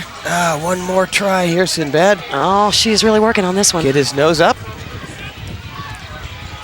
Crowd is even shouting to her, telling her what to do and to keep on trying. Don't give up. We've got a couple judges here. We have 2 judges on shoot dogging. Oh, a little bit much for the big boy. She gave an incredible run there. And the crowd shows their appreciation to Sinbad for doing as best she could there with that rough steer. Welcome back, Julie. Thank you. Julie Wheeler and Tom Sheridan. Julie just was involved today with our singing the national anthem. How did that go, Julie? Well, it was very nerve-wracking. That's not easy to do. Walk out there in the middle of the arena all by yourself. And here we come out with our first men's shoot dogger. And good job on his part. That's Clint Coyle. And you saw there the rodeo clown doing his job, getting Clint out of the way of the horns as the steer scrambled to its feet. Clint is from Wilmington, California. Some of these times here in shoot dogging are amazing. You'll see a record holder come out here shortly. Brian Helander. Many times international champion shoot dogger. Brian will be showing us how to do it today. Sometimes it's not as easy as it looks though, Julie. Sometimes those steers, they get out and they plant their feet and say, you know what, this is it. This is as far as I'm gonna go. I mean, I can barely get my dog to lie over, much less a big old steer. Some of these steers weigh, you know, 2 or 3 times as much as most of these people. Looks like we're getting ready for another contestant. I think the next contestant for the men's shoot doggers is going to be Gary Eady. Gary's coming to us from Sacramento, California. Not too far away. Not too far away. We've had contestants from all over the country and the world here at the rodeo this weekend, and here he goes. Gary's got a hold of that steer pretty well, as you heard the whistle blow. And there we go. Down he goes, all 4 feet headed in the same direction. That's how it's done. And he probably got a very good time on that one. Now, yesterday, out of the heat yesterday, we had Kevin Mock come in first with his time. So after today's event, we will see how they add up. Comes the next cowboy, Ty, and he quickly said, you know what? I'm not quite ready today. Sometimes that happens, Julie. Sometimes it just isn't right. Cowboy or cowgirl says, you know, it's not worth me getting hurt. I'm going to let go. So we got the next rider coming out. This is Whoa, that was a rough steer, and he's still working on it, trying to get all 4 feet. Oh. And he got away. And boy, this is no easy feat here to try to get this huge animal over on its side. Looks like our next cowboy ready to come out is Will Milan. Will also teaches folks how to do this rodeo. They have a rodeo school that they have before their Phoenix rodeo every year in January. Looks like Will's ready to come out now. Got a hold of that steer's one-sided horn and his left hand on his nose, his mouth. Twist. Oh, and the steer needs to be going in the same direction, all 4 legs. Will's got to get back up there, reset, and attempt to flip him over, and there he does. Hits it. Good and job. He does it. Way to stick with it. You bet. There you see the rodeo clown stepping in to protect Will. Helping him out there. Julie, as you'll see here, and we maybe even see it actually happen, some of the cowboys, cowgirls don't always wear their best hats out here for shoot dogging. I think you'll see Eric Ziegler coming out here. Eric Ziegler's from Long Beach, California. Mr. International Gay Rodeo first runner-up. Yeah, I think you're right. I don't think that's his best hat. Yeah, and down he goes. And you can see why he's the champ. Oh, what happened? He's not all the way down.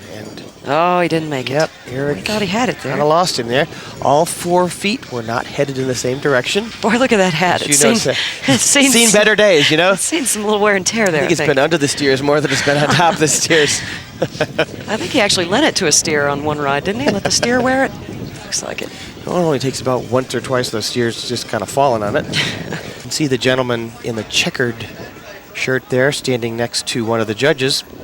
That's Big Al Wright from Los Angeles, California. Al is a student judge this weekend. He's in our judges program. So if you'd like to learn anything about becoming a judge or even a participant in one of the rodeos this year or even next year, all you have to do is go to our website at igra.com. Looks like we have Drew Beck coming out here. Drew Overbeck coming from Long Beach.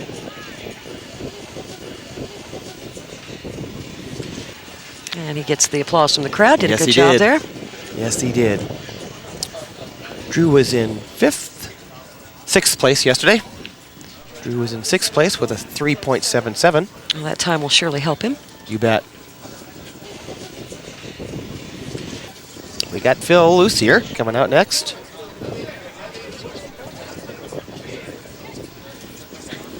Phil's coming to us from Pleasanton, California. The steer kind of rears up and whoa. Oh boy. Looks like it got Bill down Kinda before rolled he him got over. it down. And the judge flags his feet down and away he goes. Sometimes they change the lineup here. Who we have next? Let's see. That's John Corello. John coming from San Francisco, California. John's pulling the steer out because the nose has to go across the line. And down goes the steer. John did a Nice great job, job. John. John, very good.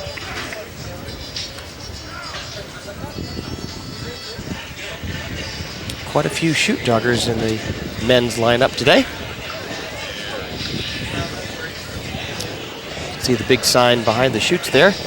One of our major sponsors, Bud Light. And here is Todd Tramp.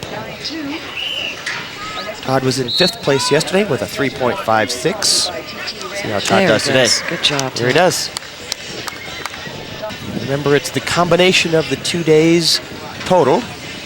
The best time between the 2 days wins the buckle. We're going to take a break here, but come back and watch more rodeo.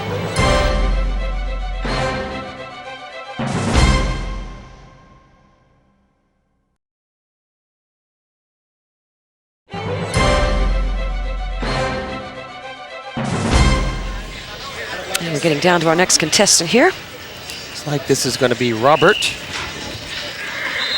from Los Angeles, California. And down the steer goes. Right there. Like Robert was challenging that steer a little bit there at the end. Remember, the rules say that you must actually down the steer. The steer can't trip or fall themselves. So no tripping of the steer. No tripping of the steer. So if the judges decided that the cowboy or cowgirl had tripped them, they can DQ them. That's why it's so important for our judges to be right there, paying attention and watching, so they can see that. And folks, as we've mentioned earlier, all these people that you see out in the arena are volunteers. So if you'd like to become a volunteer, just go to the website, igra.com, and you can find out how you can do your part. As they say down in the arena, it's not just a job, it's an adventure. And that maybe I is. just made that up. I don't know. Maybe, yeah. Like our next cowboy's ready to come out here. Here we go.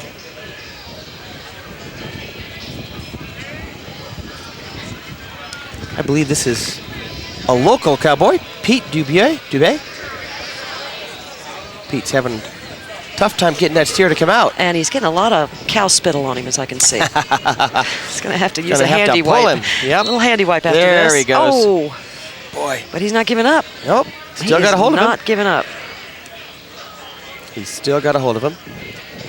Trying to get, so he's standing back up. If he can stand back up, then his momentum could take him over, but nope, he says, oh, let not it go. quite worth the try here. What a good But job, he had though. fun. Kevin Mock should be our next cowboy coming out of the chute. And Kevin is coming in as our leader today from yesterday's events.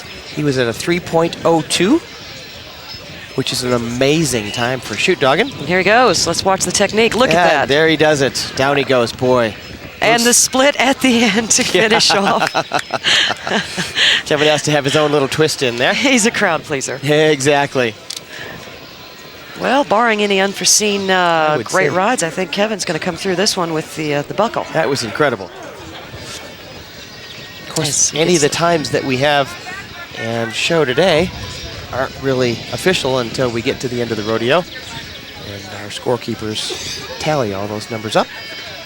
But sometimes we can just kind of put 2 and 2 together and say, I think looks like this is the way it's going. Boy, that was quick.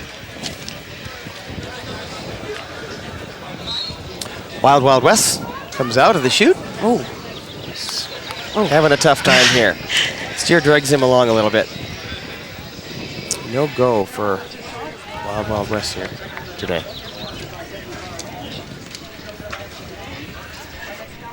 Next cowboy coming out of the chute is going to be Bill Page.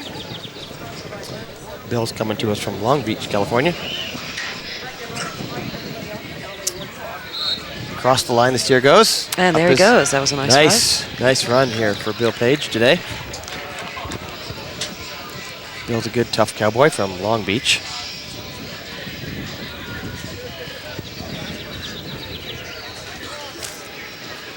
You can see Don Kedrick there, also from Long Beach, getting his steer ready to come out. Kind of pointing the nose out a little bit, but Don says, you know, I think this steer feels like he's going to run. Better hold on to him. Yeah, he's got the whistle to try to get the steer down. The steer kind of goes over top of him. And the judge flags him. That was an interesting technique there. Pretty easily can get hurt here if those kinds of things start happening. Last rodeo that we were at in Vegas a few weeks back, a gentleman had a steer come down on him, and the steer came up, ripped his ear with his horn, had 21 stitches. And so there is an element of danger out there, folks. Keep that in mind. This is not just all fun and games, although it's a lot of fun. Yes. That day, Richard actually went and had stitches put in his ear and came back and did more rodeo. So I saw him the next day. He went with the no bandage look. No bandage look. Wasn't quite ready to give it up yet. No. Now it looks like we've got Brian Helander getting ready to come out. Brian was in 4th place yesterday. Brian, multiple times international champion. Shoot dogger. Brian knows what it takes and how to get the job done. And here we go. Boy. Lost his grip there. As we see, can happen to any of us. Steer was a little more than Brian could take today. And he got away. Brian is the president of the International Gay Rodeo Association. Here's one of my favorites, Chuck Browning. Chuck Browning as well. Chuck was in 8th place yesterday with a 4.11. Out comes Chuck. Good job. And down the steer goes. Chuck is also an international champion at shoot dogger. Sammy Van Gilder out of Sacramento, California is our next cowboy coming out. And there he goes. Out of the chute, down the steer goes. Boy, that shows you exactly how it's to be done. Sammy was in 2nd place yesterday with 3.27 seconds. You know, 3.27 seconds, that doesn't sound like a long time. It really doesn't. Almost enough to take a breath or two. That's about it.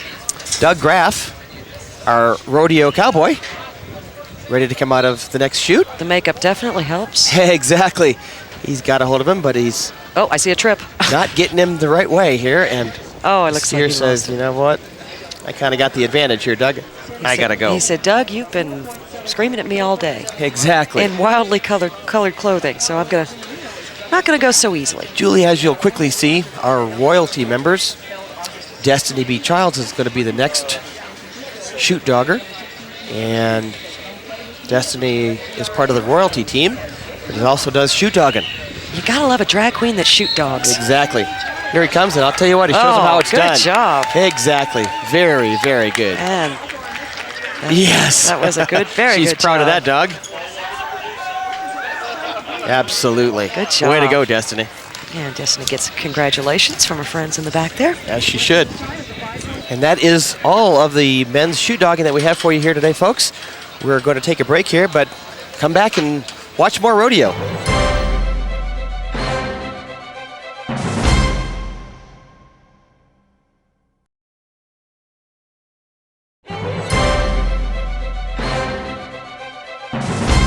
Oh, it looks like we've got a showdown between the rodeo clown and the calf. Oh, shooting a little Nerf thing at it. Oh. So we can't let a nurse steer out into the arena until that calf is... Oh, he's going to scare it. Oh! That should be an event, I think. Scaring the steer? Yeah, Nerf steering. Nerfing. Something. Nerf spearing the steer.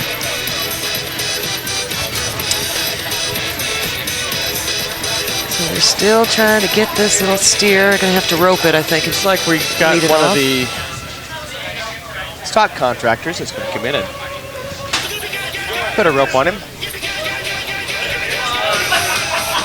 As you can tell, we've got a lively crowd here today in the stands and around the arena. Nice crowd. Lots of folks out here. Yeah, lots of folks, and they all seem to be in wonderful moods. Having a good time. Weather.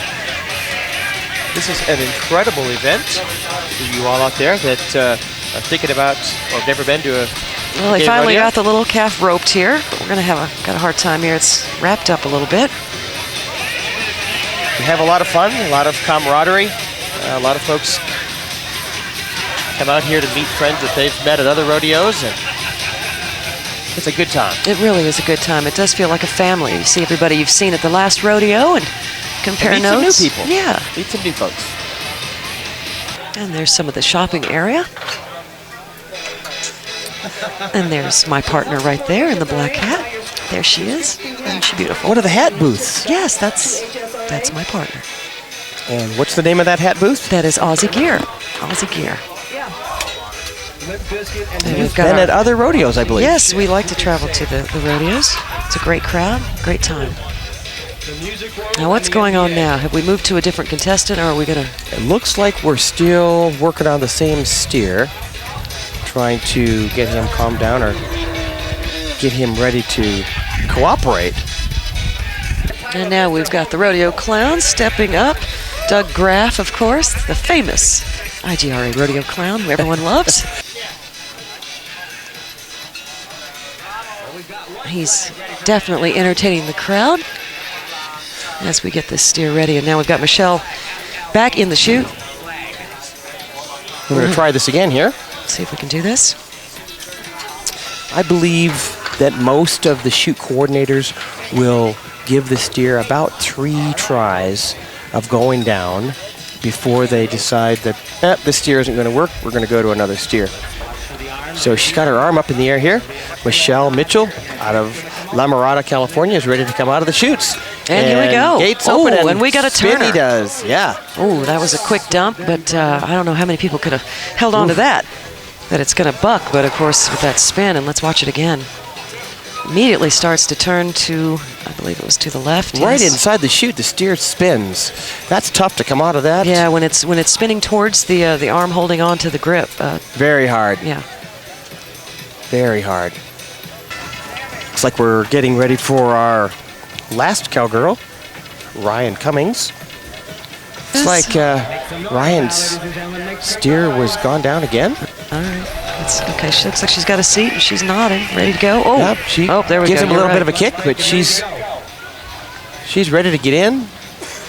Putting her mouth guard in, as you can see now. That's the way to do it. Got her mouth guard. And she's all tied in. And she's about ready to come out. I would love to try this. I really would. Would you? But I would have to wear a body cast. Yeah. It would be. And here we go. Here he comes. Oh. Taken right off of there. She just kind of did a flip right off the side. I'm not sure she was quite ready to ride today. Now, I'm wondering if a lot of these riders get a chance to practice up. I'm sure a lot of them don't come from farms. We're going to take another look at what Ryan did there. As we see Ryan Cummings come out of the... It must be tough to come out of, like you say, your regular job and then get right on a steer. She came off pretty hard there, Julie. Yeah, hit pretty hard. Luckily, she had all that safety equipment on, so she looks like she's fine. There she goes. We're going to take a little break right now. That's it for steer riding. I'm Julie Wheeler for Tom Sheridan, and we'll be right back after this.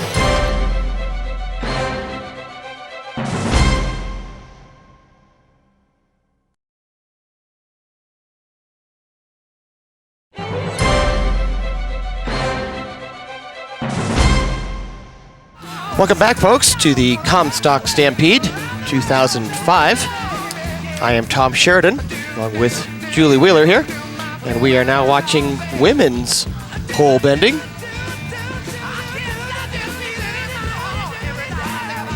We believe we have Sinbad coming out here. She's weaving her way down through the poles. And back she comes.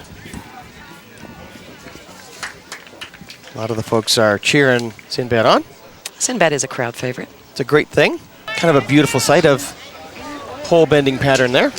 As you can see, we've got 6 poles, and we also have a timing light that's back behind those 6 poles. The horse and rider cross over that electronic eye. Time is started automatically, electronically. Cowboy or cowgirl runs to the other end of the arena. We're watching Belinda here. And as they get to the other end of the arena, they turn and weave down through the poles. And Belinda's got a nice run going there, nice and precise. Yes, she does. Belinda was the first place winner in Saturday's Go. And look at that great shot we've got there, Belinda. Rounding And the last away pole. she goes home. Nice run. Fortunately, Belinda did knock one of the poles down today. That's a 5-second penalty. Added to her time, actually. We've got our next contestant up here. And this is Diane Fleming, and she's out of San Jose, California.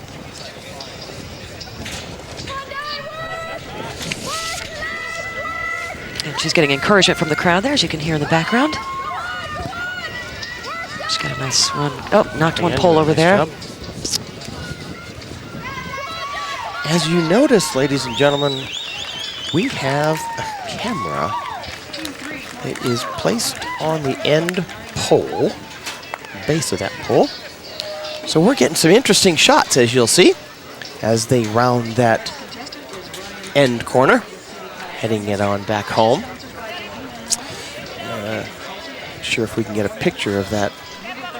There it is, right there, base of the pole.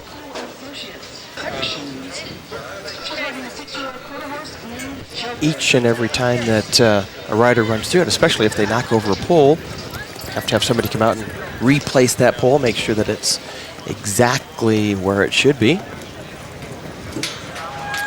And what happens here sometimes is, like you see right here, you have a rider that's horse is just not cooperating real well today, and she broke the pattern. She broke the pattern when she went inside the pole there when she wasn't supposed to. That's actually called the break of the pattern. She'll get a no time here today.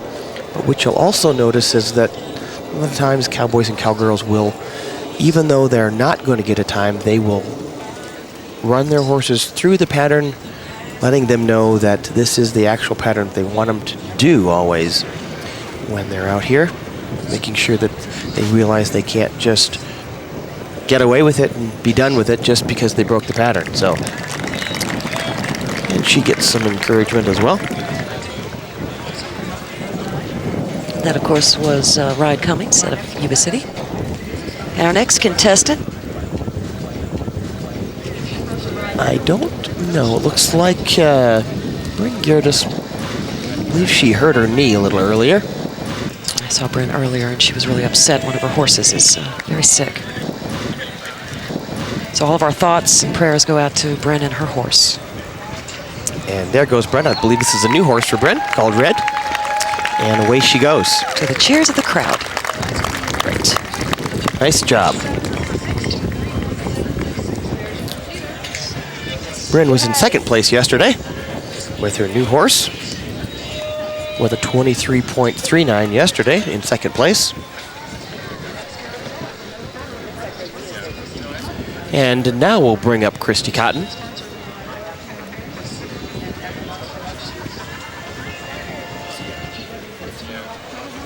And Christy always does a fine job. Let's watch her now. Christy was in sixth place yesterday, Julie. Look at that beautiful horse. I believe the horse she's got is a buckskin. And a buck stripe down the backside, from the tail up all the way through to the withers. Dark mane and tail. And boy, there she goes, coming on home. Ride. Nice run. Nice run. Wow. See if Christy moves up in the placings. Remember, she was sixth place yesterday. Looks like they're got a little bit of a stubborn horse that's leading the other horse. Yeah, now Shirley's horse says, you know what, I think maybe it's all right.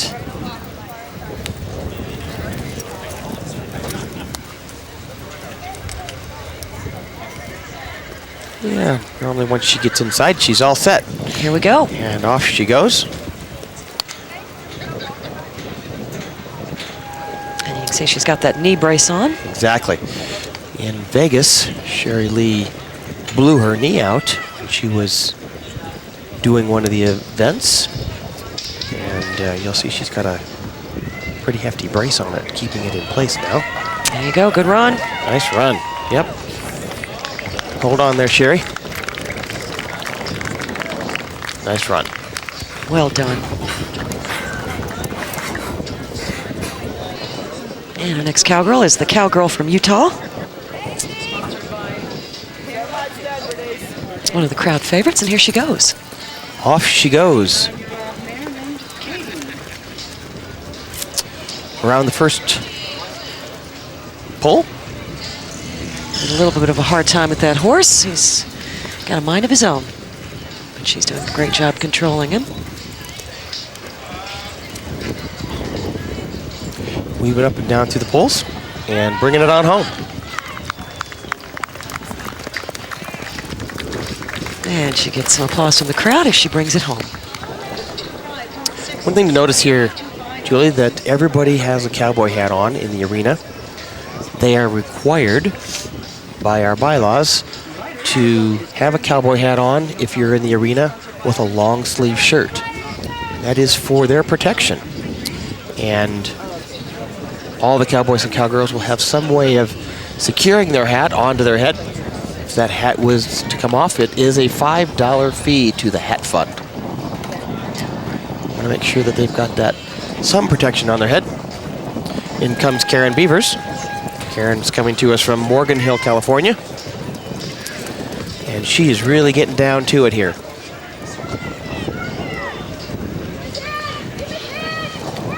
Karen was in 7th place yesterday. And she's given it a great try today. 25.92. Look at that big smile on her face as she goes through the poles. She is kicking butt here. Nice run. Very nice. As you can hear, some of the folks are cheering her on. And she gives her horse a nice pet, a little scratch. Thanks very much. Appreciate your hard work there. He looks like Mr. Ed. One thing we do here at the International Gay Rodeo Association, after every 10 riders, we rake the arena. Ensure that there's no clogs in the arena. So as they rake the arena here and get ready for the next rider, we'll be back right after this.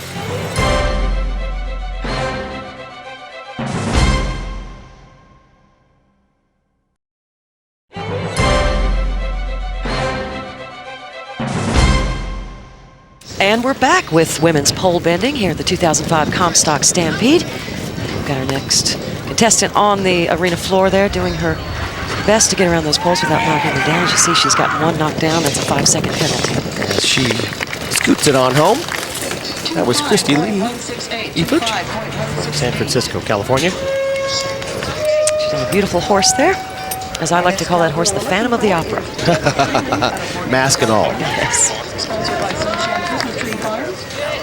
Next cowgirl will be Debbie Freeman from Morgan Hill, California.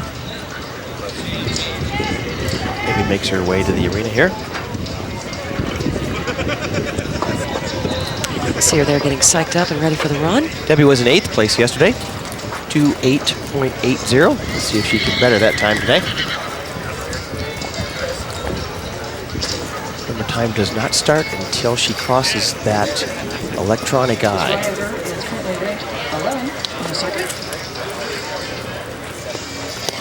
And here she goes. Here she goes. And around the first pole. Weaving in and out. And up, she already knocks down a pole. But as you can see, she's really trying hard. Using her legs, using her hands. A little bit of a bobble on that pole, but stayed up. There's a shot from the ground. So she's got just a 5-second time limit. Or 5-second time penalty. She seemed to really have a nice quick time there, so Exactly. it might not matter too much. Maybe she recovered some of that time. You see she's happy with that run. Next cowgirl will be Cindy from Norco, California.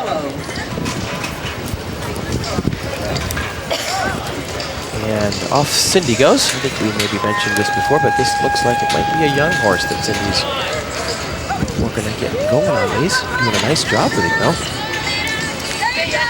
Really nice. Beautiful animal, Got and it she is going doing, really well. she's doing a fine job. Exactly. She knows what she's doing out here.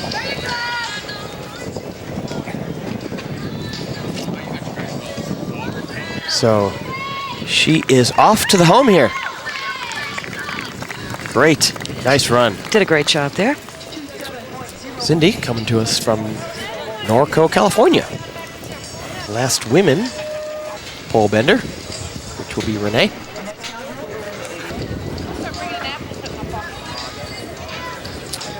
And you can see there Renee is trying to coax her horse into the arena. Renee was in 5th place yesterday with 24.40 seconds. And she's asking for a little assistance here. The other cowboys and cowgirls help convince her horse that, you know, it's time to go here.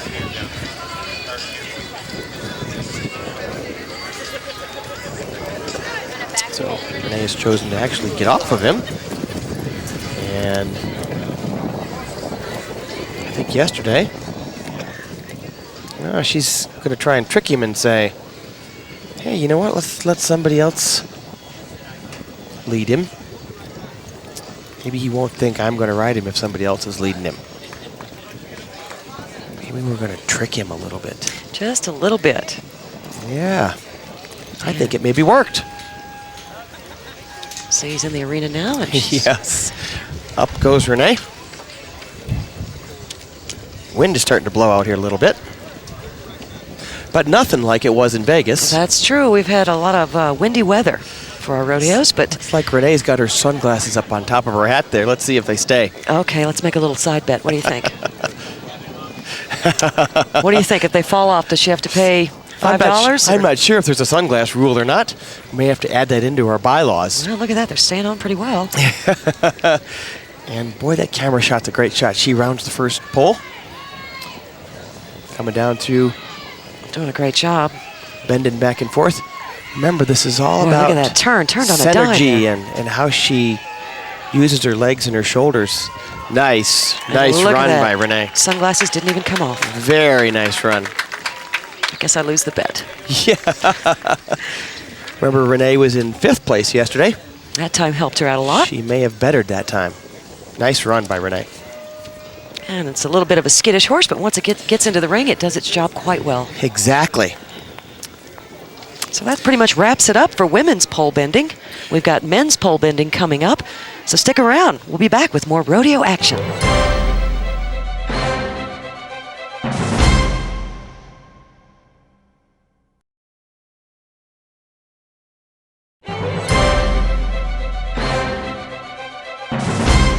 Welcome back, folks, to the Comstock Stampede here in Sparks, Nevada.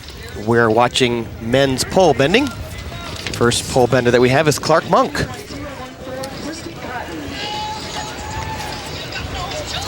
And Clark's doing a good job so doing far. a great job on that big dapple that he's got coming in here.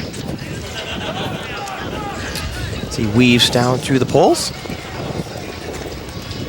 Clark Monk, no stranger to gay rodeo.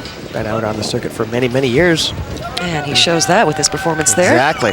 Nice run here by Clark Monk, Salt Lake City, Utah.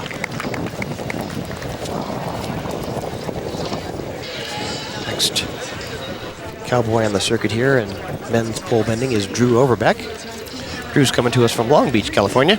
We've seen Drew out in events all weekend here. Drew does many of the events, from calf roping to goat dressing to steer decorating to all the horse events as well. Heads down to the first pole and around it he goes. Drew really shows us how important it is to keep those legs and shoulders into your horse. And you can see he's knocked one pole down there, so we've got one 5-second penalty so far. And bring it home he does.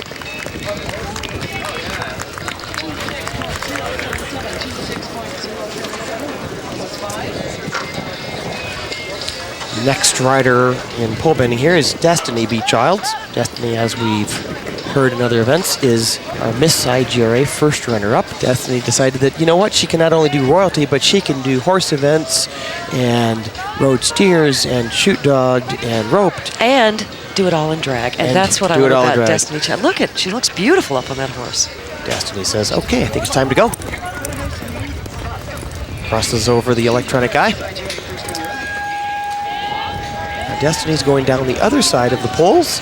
Doesn't matter which side she starts on, as long as she does not break the barriers. And she has not broken the pattern yet.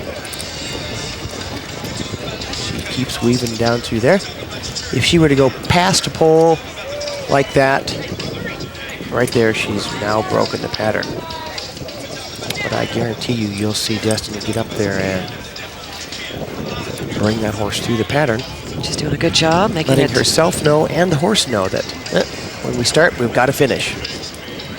No matter what happens, if you break it, we're still going to go through. It's got to be done. Might as well go through it. And there she goes.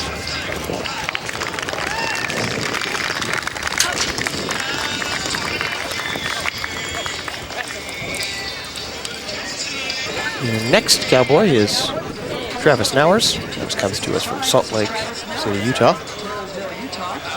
Travis was in third place yesterday at 18.35. Travis has made a huge impact on the gay rodeo circuit here. Hasn't been out with us very many years. He is doing an incredible job. Works really hard at home. And boy, he looks like he's really going for it this time. Away we go. Around the first pole he goes. Back and forth through the poles. He's doing a great job here. You can see he's got a lot of precision and a lot of speed together. And here he comes heading for home, folks, with the crowd behind him. And that was a great time. And that's probably going to help his time move him up in the standings. Nice run by Travis Nowers. Travis looks pretty happy with that run.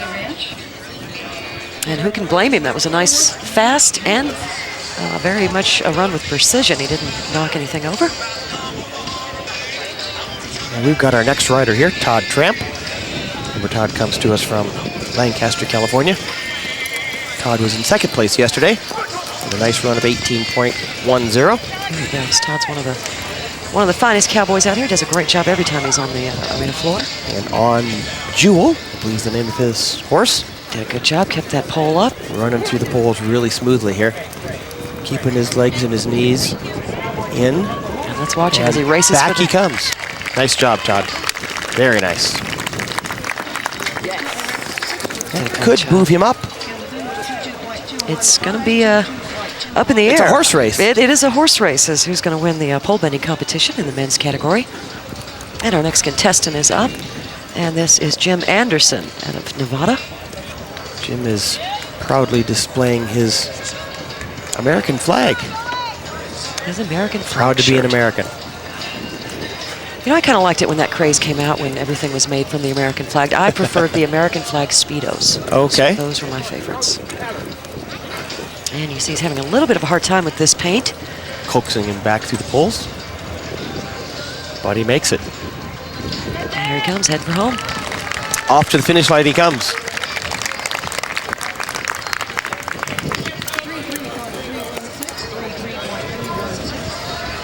Next cowboy coming to us is Kevin Muck from Acton, California. And here he goes. Got a Kevin fine-looking animal there. The one that you remember in some of the events has done the splits. Oh, that's right. He's my favorite. Shoot dogging. And he is also one of the favorites in the horse events. Does a nice job. Kevin's been out on the rodeo circuit for many, many years. I wonder if he's trained his horse to do the splits afterward. I don't know. Because that would be something That's kind of scary. Kevin was in 8th place yesterday. 21.67 yesterday. See if Kevin improves that time. Off to the timing light he goes. Nice run, Kevin. Ooh, he almost didn't get to stop that horse there. After Kevin comes Patrick Kearns. Patrick Kearns is coming to us from Lancaster, California. Patrick was in 4th place yesterday, here in 3rd place in pole bending. Patrick was in 3rd place yesterday.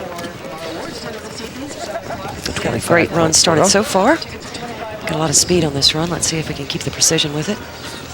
We hope so. Oh, tipped that pole almost over. Saved. Oh, he said, you know, he needs to go down.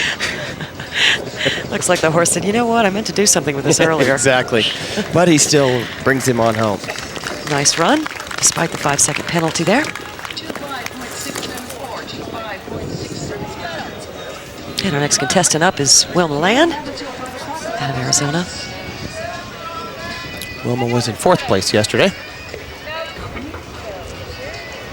Looks like Will's horse is ready to go.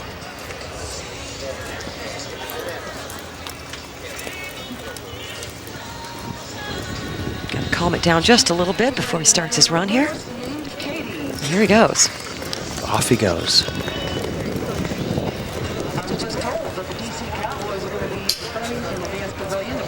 Down through the poles he goes. Doing a fine job so far. A lot of speed. Will won the barrel racing yesterday as well. And here he comes. Off to the timing light he goes. Nice run, Will. Very nice run. No poles down. Nice clean run. Looks like we're going to skip to Phil Luce here. Phil from Long Beach, California. Phil was in 7th place yesterday in men's pole bending with a 30.93. That might sound to me like he had a pole or two down yesterday, so we'll see how he does today. Seems like the horse is a little bit shy about it, but he's doing a great job in controlling it. One down. He's a pretty darn big horse to be maneuvering through those poles. Another little bobble there, but everything's okay. Around the last pole and heading it for home. Looks like we're just going to have that 1 5-second penalty. Nice run. And we're ready for our last pole bending gentleman, Mitch Peterson. Mitch from Phoenix, Arizona, land of the sun. Mitch was in 2nd place yesterday with this little sorrel horse. And off he goes. So this is an exciting one to watch, folks. He was in 2nd place coming into this event. So he's trying not to lose that standing, and if he can, maybe make himself... Oh, he must hate that. Now, I will tell you, Julie, they can actually grab a hold of the pole if they can keep it up. Oops. There's another one. 2nd pole that's down. That hurts. Mitch was in 2nd place yesterday. Well, that wraps it up for men's pole bending here at the 2005 Comstock Stampede. As we see our last contestant, Mitch Peterson, riding out of the arena there. I'm Julie Wheeler along with Tom Sheridan, and we'll be back with more rodeo.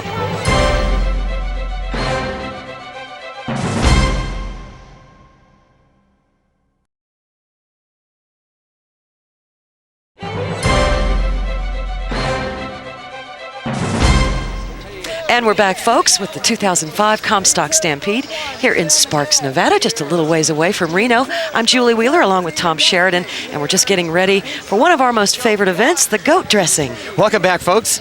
Yes, this is an event that anybody can do, so it's one of our most popular events. And as you'll hear, our payouts actually pay on a sliding scale, so the payout to goat dressing can be fairly large sometimes. Which is good because they have to have a budget for underwear. Exactly.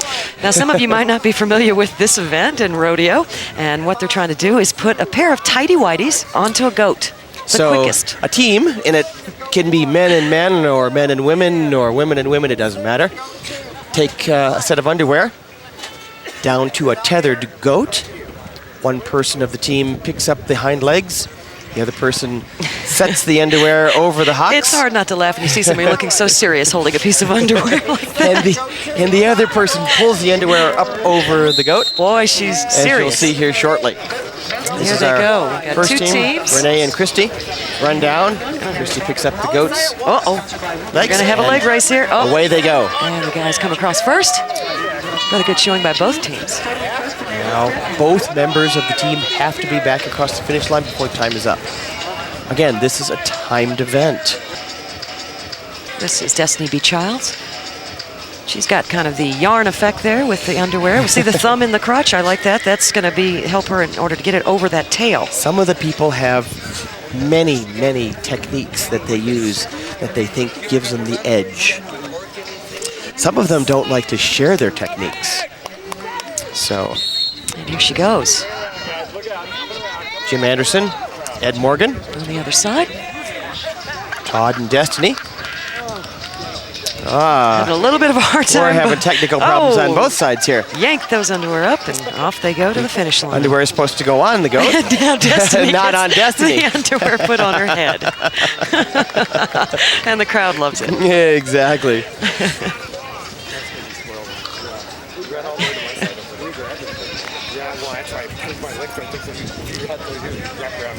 Let's take another look at that one. That was... And we got the other team here going up, doing a fine job. All business. Jim and Ed come down. Of course, they were the pull first. Up the goat's feet, and away they go. We got the next team here. Cross the finish line there in that heat. Jeff and Steve and Caprice and Christy Lee. They run down, lift up the goat's it's going to be close. hind legs, and away they go. Look at that, crossing the finish line Nice almost job. at the same time. Christy's got her beautiful Australian hat on. Or actually Caprice. Now our next team over here, Doug Graff and John Carrillo from San Francisco. They were in first place yesterday, running today against Kim and Kevin. And Doug and John are good at what they do here. Oops, looks like they missed a leg, and that slows them down a bit. Yeah, left it wide open for the other team to cross in front. They did a great job. Kim and Kevin upset here, but as we remember, these teams are racing against the clock, not necessarily each other. And now we're headed for Will Ann and Mitch Peterson, Robert and Ty. And here they go. They both get to Mitch the goats and Wilma about the were same in time. third place yesterday. See how they wrap up today's heat. It's going to be a race and to it the is end. A nose finish. Oh, I think that Will was just a little slow there. Now,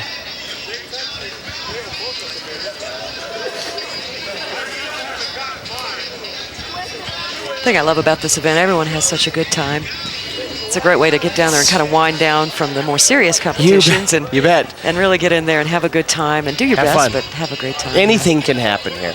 We've got Drew and Phil from Long Beach running against Clint and Mike. Drew and Phil have won this event many times over. And he seems to be know that they're praying- always on the top. Seems to be praying to the underwear god there. The way he's holding that. Who knows who they should pray to? Oh, the goat and underwear god, I guess.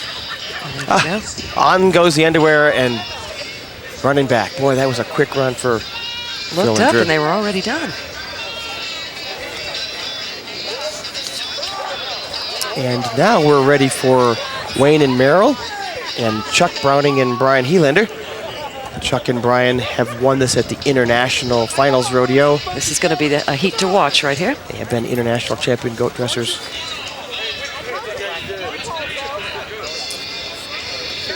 Chuck and Brian were in second place yesterday, and as you remember, Doug and John didn't have a very good run today, so this could be an upset here by Brian and Chuck. Quick. Away they go. That is how it's done, folks. Oh, that was a great run. Very No quick. time lost there.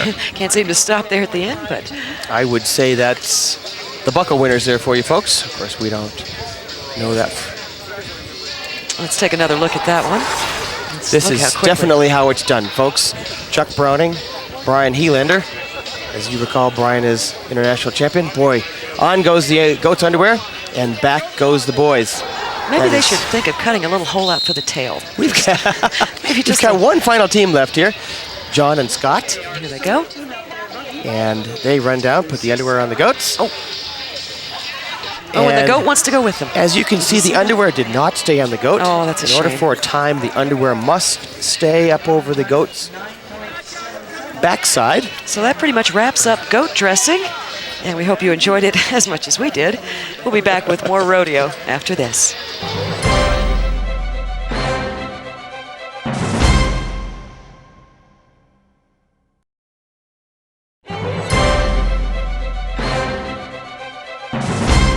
Welcome back, folks, to the Comstock Stampede. Here we are in Sparks, Nevada. I'm Tom Sheridan, along with Julie Wheeler, and we're ready for our first women's flag race here. And our first women's flag racer should be Christy Cotton. Christy comes to us from Shadow Hills, California. Off goes Christy. Again, she's got to pick that flag up with her right hand, go around the end pole here and put that flag back in the bucket of rabbit pellets on her way by. Oh! She almost Just missed it. did it. She gets no time if she does not get the bucket, or the flag, I should say, back in the bucket. Boy, that was a close one. She almost got it in the bucket. Close. Very close. Now, Bren Gerdes here. She is sponsored by Hero Unit, and Bryn comes by the flag and bucket sticks it right in there.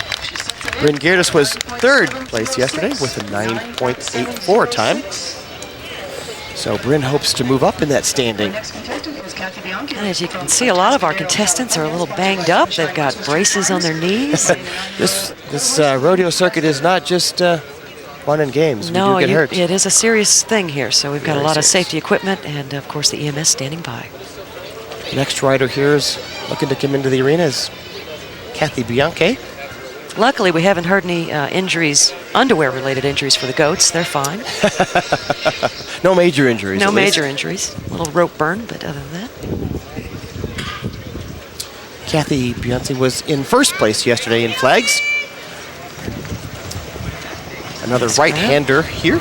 She speeds by the bucket, picks up the flag, and sticks it right in the bucket again. That was a great run. Kathy was in first place yesterday. This is our first place, like Tom just said. Let's take another look at it. She picks up the flag and heads to the other barrel. There was no hesitation there nice whatsoever. Job, what a great Kathy. stick. Very nice. And there you see her celebrating with her comrades back there behind the fence. Tells her horse, good job. What a great run. Christy Lee is our next cowgirl. She came in second yesterday, so this will be one to watch. Christy is from San Francisco, California. Christy picks up the flag. Nice job, Christy. Around the end pole there. And is headed for the end. Oh, just misses it. That's an upset. Might leave the way for Christy. Here we have a replay on Christy. Kathy, rather. Picks up the flag. Christy was in second place yesterday. As you see, she misses the bucket here today. Oh, just overthrew it by mere inches. I'd say that Renee is our next cowgirl coming in. Renee always has a little bit of a problem with that horse of hers. Seems to be a little skittish. But once it gets going, does a fine job. Renee is coming to us from Norco, California. Might have to get off that horse and lead it in again, but she seems to be trying to be the leader of the pack there and getting it in, but to no avail. Just a little bit of trouble. She's had some help from her friends before. Oh, Lord. Oops. Okay, hold on now. We had a little bit of... Let's take it easy. Oh, that was Kim a close Dawson one. comes up to help her out. Exactly. Wow. Vacuum in. That was kind of a Do what you got to do, you know? Lone Ranger approach to getting the Hio Silver approach, they call that. But she hung on like a true cowgirl. You bet. Let's take another look at her having that trouble with the horse and watch as she... Whoa! Oh, my gosh. She's lucky she was able to stay on the back of that horse. So she's taking it easy, saying, calm down. As you can see, some of the riders have a rubber band that they put over their toe, keeps their feet in the stirrups. But Renee goes up to the first barrel, picks up the flag, and heads around the corner to the last barrel. Good and job. Sticks it What a great way to turn that one around. Nice job. Let's take another look at that one. Here we go again with Renee. A little trouble getting her horse in here, but boy, once she's in, doing a nice job. I think the horse is just in a hurry to get back out again. About ready to stick that flag and watch back in that bucket. Oh, right in nice there. Job. Nice Almost job, dead Renee. center there. Renee had some trouble yesterday.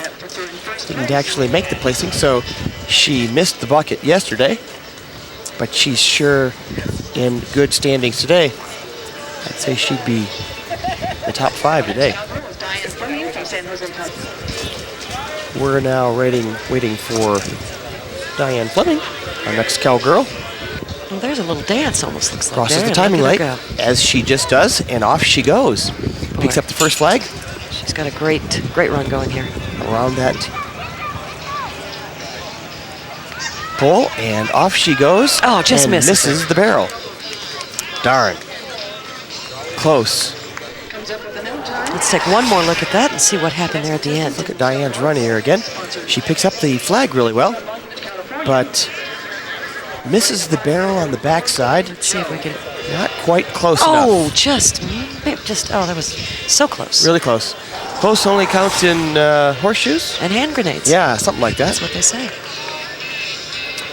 We're waiting for Michelle Watts out of Long Beach, California. Renee. Michelle is actually here with some of her friends. One of our straight competitors. One of our straight competitors. She's very friendly with our community and has come to compete, and we welcome her. Great friends. And she sticks the flag right back in the bucket. Well, that was a close one, but she did a great job there. And I Nice job, love the braid at the end of her horse's tail. Just a little style. See that? Just a little Pippi Longstocking there at the end. Looks great. Next cowgirl will be Sherry Lee. Sherry Lee had a little difficulty yesterday. We'll see if she fares better today. Like she did not get the flag in the bucket yesterday. She, I believe, overran the bucket. But Sherry's one of those left-handers. So they've moved the flag from one side of the arena to the other. Now, see, I like this technique here that they do. Oh, well, that's an interesting technique as well. Yeah, The horse is getting, all emptied, ready to go. But I like it when they prance the horse from side to side, turn it around, and then head off. She makes sure that her horse is in line with that barrel. Picks Good up the job. flag. Nice job, Sherry. Turns him around the end pole, and in goes the flag. Good job. She's successful today. Nice job, Sherry Lee. As she holds the horse's tail down, making sure that nothing else happens before she gets out of the arena. Watch Sherry pick up the flag here. Nice job. The flag even matches that blanket that Sherry has around that end pole, and into the bucket goes the flag. Nice job. And she is partial to that underhanded stick. A lot of people prefer the javelin technique. She seems to be one of the only ones that goes underhanded like that. I was going to say, one of the people who do it underhanded. We noticed that yesterday, and she had a little problem, like Tom said, sticking it in the bucket, but she did fine there. Cindy Mikovic. Cindy coming from Norco, California. Cindy was in 7th place yesterday in our Cowgirls flag race. So she's hoping to shorten up her time a little bit for the combined time over the weekend. Giving her horse a little strategy pep talk. See, some of the riders will bring the horse right down here to the corner so they have a straight shot at the flag. The horses don't think that it's a barrel race. Sherry. Yeah, she's got a nice run going a little Cindy slow. Mikovic. Oh, just missed that bucket. Just missed that bucket there, Cindy. I've actually done this before, and it's fun. I borrowed a horse, and I've done it 4 times. Let's take another look at the problem she had getting that flag in. Oh, so close. It's almost as if she didn't release the flag in time. She released it too late, and it kind of swiveled around. So close yet so far. And our next rider is Sinbad. Sinbad comes to us from Norco, California. Again, Sinbad is one that missed the flag yesterday. See if she can pick it up today. She does. Picks up the flag. Around the pole she goes. Headed to put that flag back in the other bucket. And she makes does. it. Nice job, Sinbad. See how she used that overhanded technique. It seemed to work for her. The overhand seems to work pretty good today. Let's take one more look at that and watch her as she just propels that flag into the bucket. Nice job. Nice release. Keeps her hand back. Kind of follows through with that. She really put did. it in the bucket. She's got a good technique. So we're going to take a little break now as we watch as they bring the four-wheeler out to rake the field. We'll be back with more rodeo. Stay with us.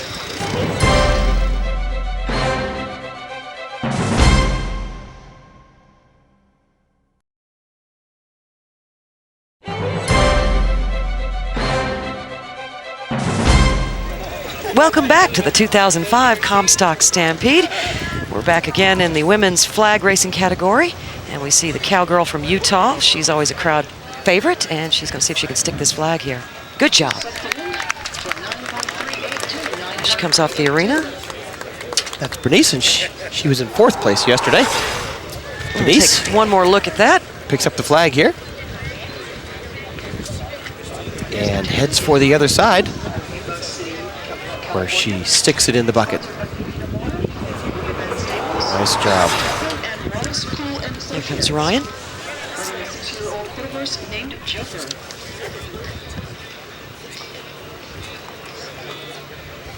She's one of our folks that's got a horse that she's training a little bit, so she always not takes too it much easy. of a hurry. Gonna make sure that she gets the Now the last time first. the horse was a little skittish. Oh, didn't bring her quite close enough. She's gonna try this again. I need to be close enough where my arm will reach. There we go. And now the horse is starting to get into the swing of things a little bit. Needs to get close enough to that bucket again, where she can stick it in there. Real close. Almost had it. I think a lot of Ryan's problems today are having to do with her horse being a little, maybe not used to what she's putting it through today. But time will tell, and she'll get better and better at every rodeo that she goes to. And the more you watch, the more you'll see, as all of our contestants seem to get better and better each time we see them. So follow some of our contestants, if you will, through the rodeo circuit. Or you can go to our website at igra.com and read up about all of your favorites. See how they done at this rodeo, see how they did at the rodeo before this, and perhaps before that, and what standings they are on the international level. And we've got our last contestant, Karen, coming up from California. Having a little trouble with that horse as well. Karen is and one here of the she goes. Girls that had difficulty getting the flag back in the bucket yesterday. Let's see how she does today. She's got a fast time going, that's for sure. She sure does. Uses the overhand approach, and she she sticks makes it. Nice job. What a great way to wrap up women's flag racing. We're going to take one more look at her as she sticks the flag. She did a great job here. A lot of speed throughout the whole run. Karen a little wide in her turn, but sure does a good job of sticking that flag back in the bucket. Good follow through. And that does wrap up women's flag racing. We're going to go to men's flag racing next. And our first men rider was Merlin out of Reno, Nevada. Merlin picks it up and sticks it. Now he had kind of an interesting technique there. Let's take another look at that. He kind of used a sidearm technique when he put the flag back in the bucket. Picks up the flag. Boy, now he is going really fast here. Puts it back in the bucket. Watch that. Nice job. Now, if he would have tipped that bucket over and the pellets would have come out, that would have been a DQ. Wouldn't have been able to give him a time on that.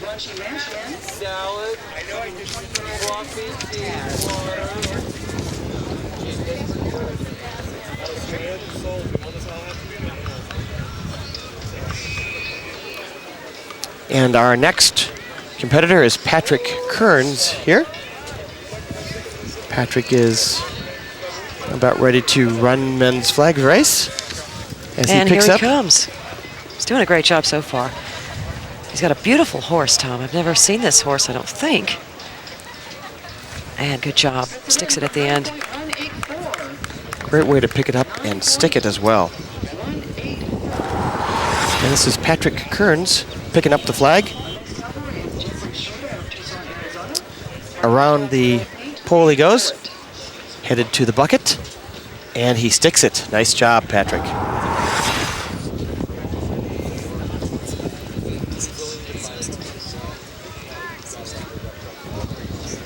Our next flag racers, Jeff Schroeder, coming to us from Tucson, Arizona. Jeff heads out with his paint horse. He's picks got up the flag. that hat on that you like so much. He's got that hat on. The sunbonnet, we like to call. Wide turn and heading for the bucket to put that flag in. And he sticks it. Nice job. Nice job. Got a beautiful horse. And we've got Clark Monk coming up. Clark's from Salt Lake City, Utah. Nice, pretty dapple horse. Clark picks up the flag. Nice job. Oh, got a little slip the corner there. Slipped a little bit, but he's fine. As he heads for the bucket and Good puts job. it in. Nice job. Let's take one more look at the horse tripping there. See what happened, if we can. As he gets around the pole, just a little bit of a, little stumble there. Yep, almost went down, but Clark held him up. Said, you know what, we're not done yet. Got to finish this. Next cowboy here that we're going to see is Jim Anderson. Jim's coming to us from Fernley, Nevada. And Jim's had a little bit of a problem with his horse tonight. He's had a little bit of skittishness, but I think maybe he's had a little talk with the horse. Maybe. Let's see how it goes right now. Jim heads for the first flag, picks it up real well, heads for the pole. Around the bend and kind of wide there as you see. That's all right. Puts the flag in really, really well. And his horse did a fine job there. There you go, giving some loving. Had to tell him that it was okay. Let's take one more look here. Nice pickup on the flag by Jim. He's got great technique and great speed going around the pole. A little wide there, but considering his horse has had some problems today, I think they did a great job, all in all. Oh, I'm sorry, behind the dumpster. Our next cowboy is ready to come in is Mitch Peterson. Mitch coming to us from Phoenix, Arizona. Mitch always very fast. And he picks up that flag. Another little stumble there. We might have to get the groundskeepers out there and see what's going on there at the. And Mitch is successful. Around the pole there. Puts the flag right back in the bucket. Nice job. And here he is again. Let's see if we can see what happened. Yeah, we've got some deep dirt out there. Maybe we need to grade away. Slipped a little bit out there on the right front leg. That looks to be okay. So I think we're going to take care of that dirt, maybe do a little grading, take a little break, and we'll be back with more men's flag racing after this.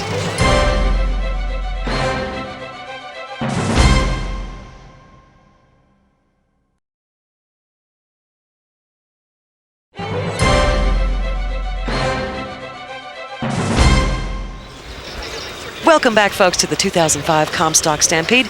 We're back in men's flag racing. I'm Tom Sheridan, along with Julie Wheeler. And I believe we've got Kevin Mock, Mock, with a yellow shirt on. And Kevin is a lefty, picks up the flag, and misses the bucket. A little bit of problem there, but we all love Kevin. He loves to do the splits after events. No. Let's take another look at Kevin's try at the bucket. Kevin's very successful picking up the flag. Around that bend he goes. Heading for the final bucket and didn't quite get it in. Over through the flag. Needs to go inside the bucket, Kevin. Now this is something you don't see at many rodeos, and I think it's very sweet. A couple of guys up on their horse, enjoying the festivities. We're waiting for Drew Overbeck, who coming to us from Long Beach, California, to enter the ring here.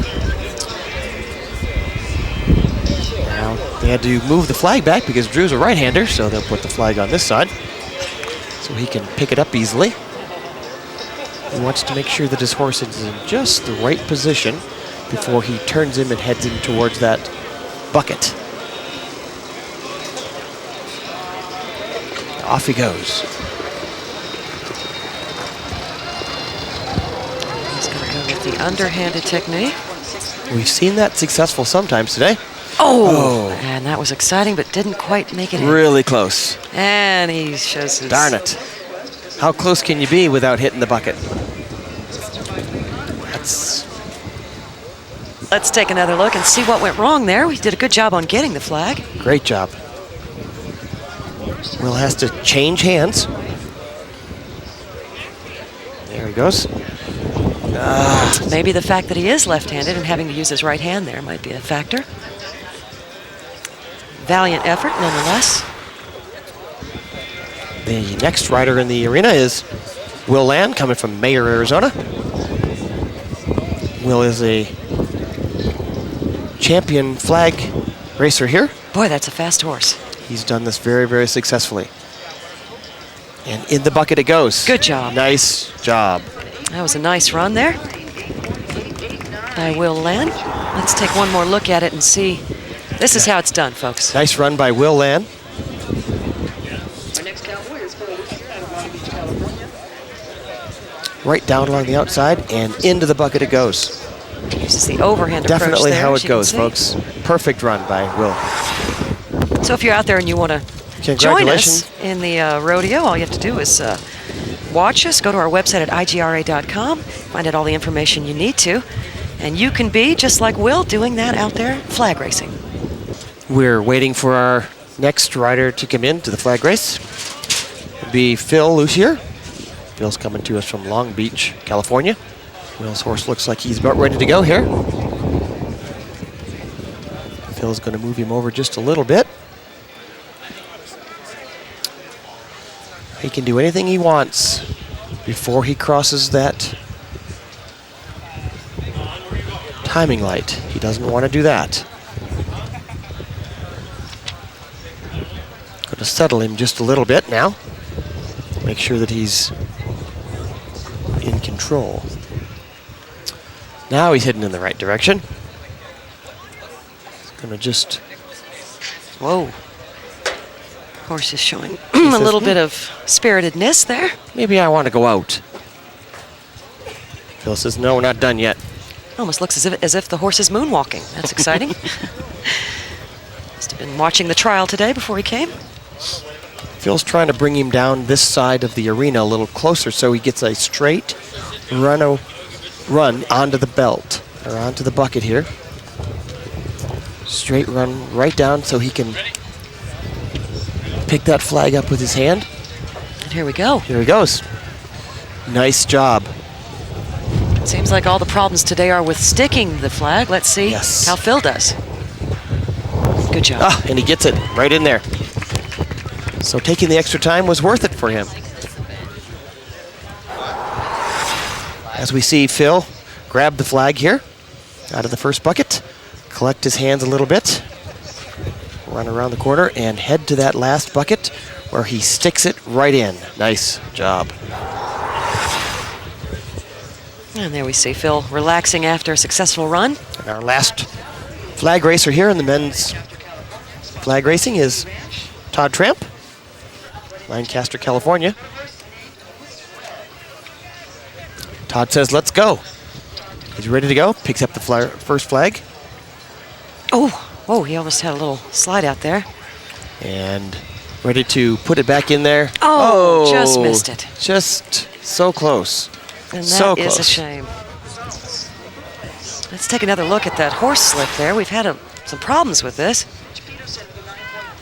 Yep. Some of these cowboys go as fast as they possibly can, and horses tend to slip a little bit. Seemed like the right front leg slipped underneath the left leg there, but he was able to hold on. Todd tried to put it in the bucket before it was there, actually.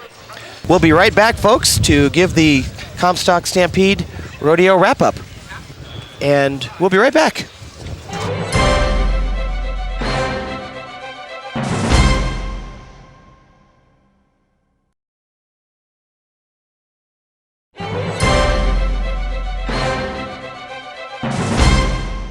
We want to thank you for joining us here at the 2005 Comstock Stampede in beautiful Sparks, Nevada. I'm Julie Wheeler along with Tom Sheridan, and we had a great, successful rodeo, didn't we? Yes, we did, Julie. What a wonderful time here back in Sparks, Nevada, where it all started many, many years ago.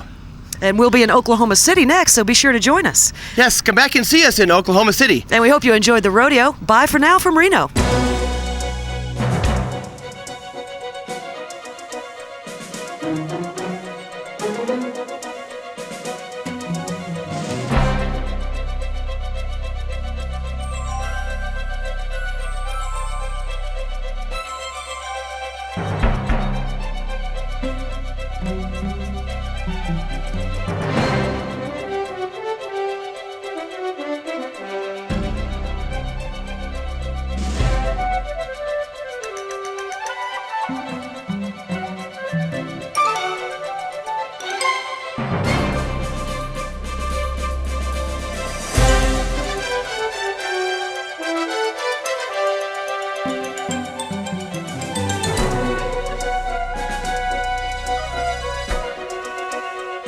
Thank you.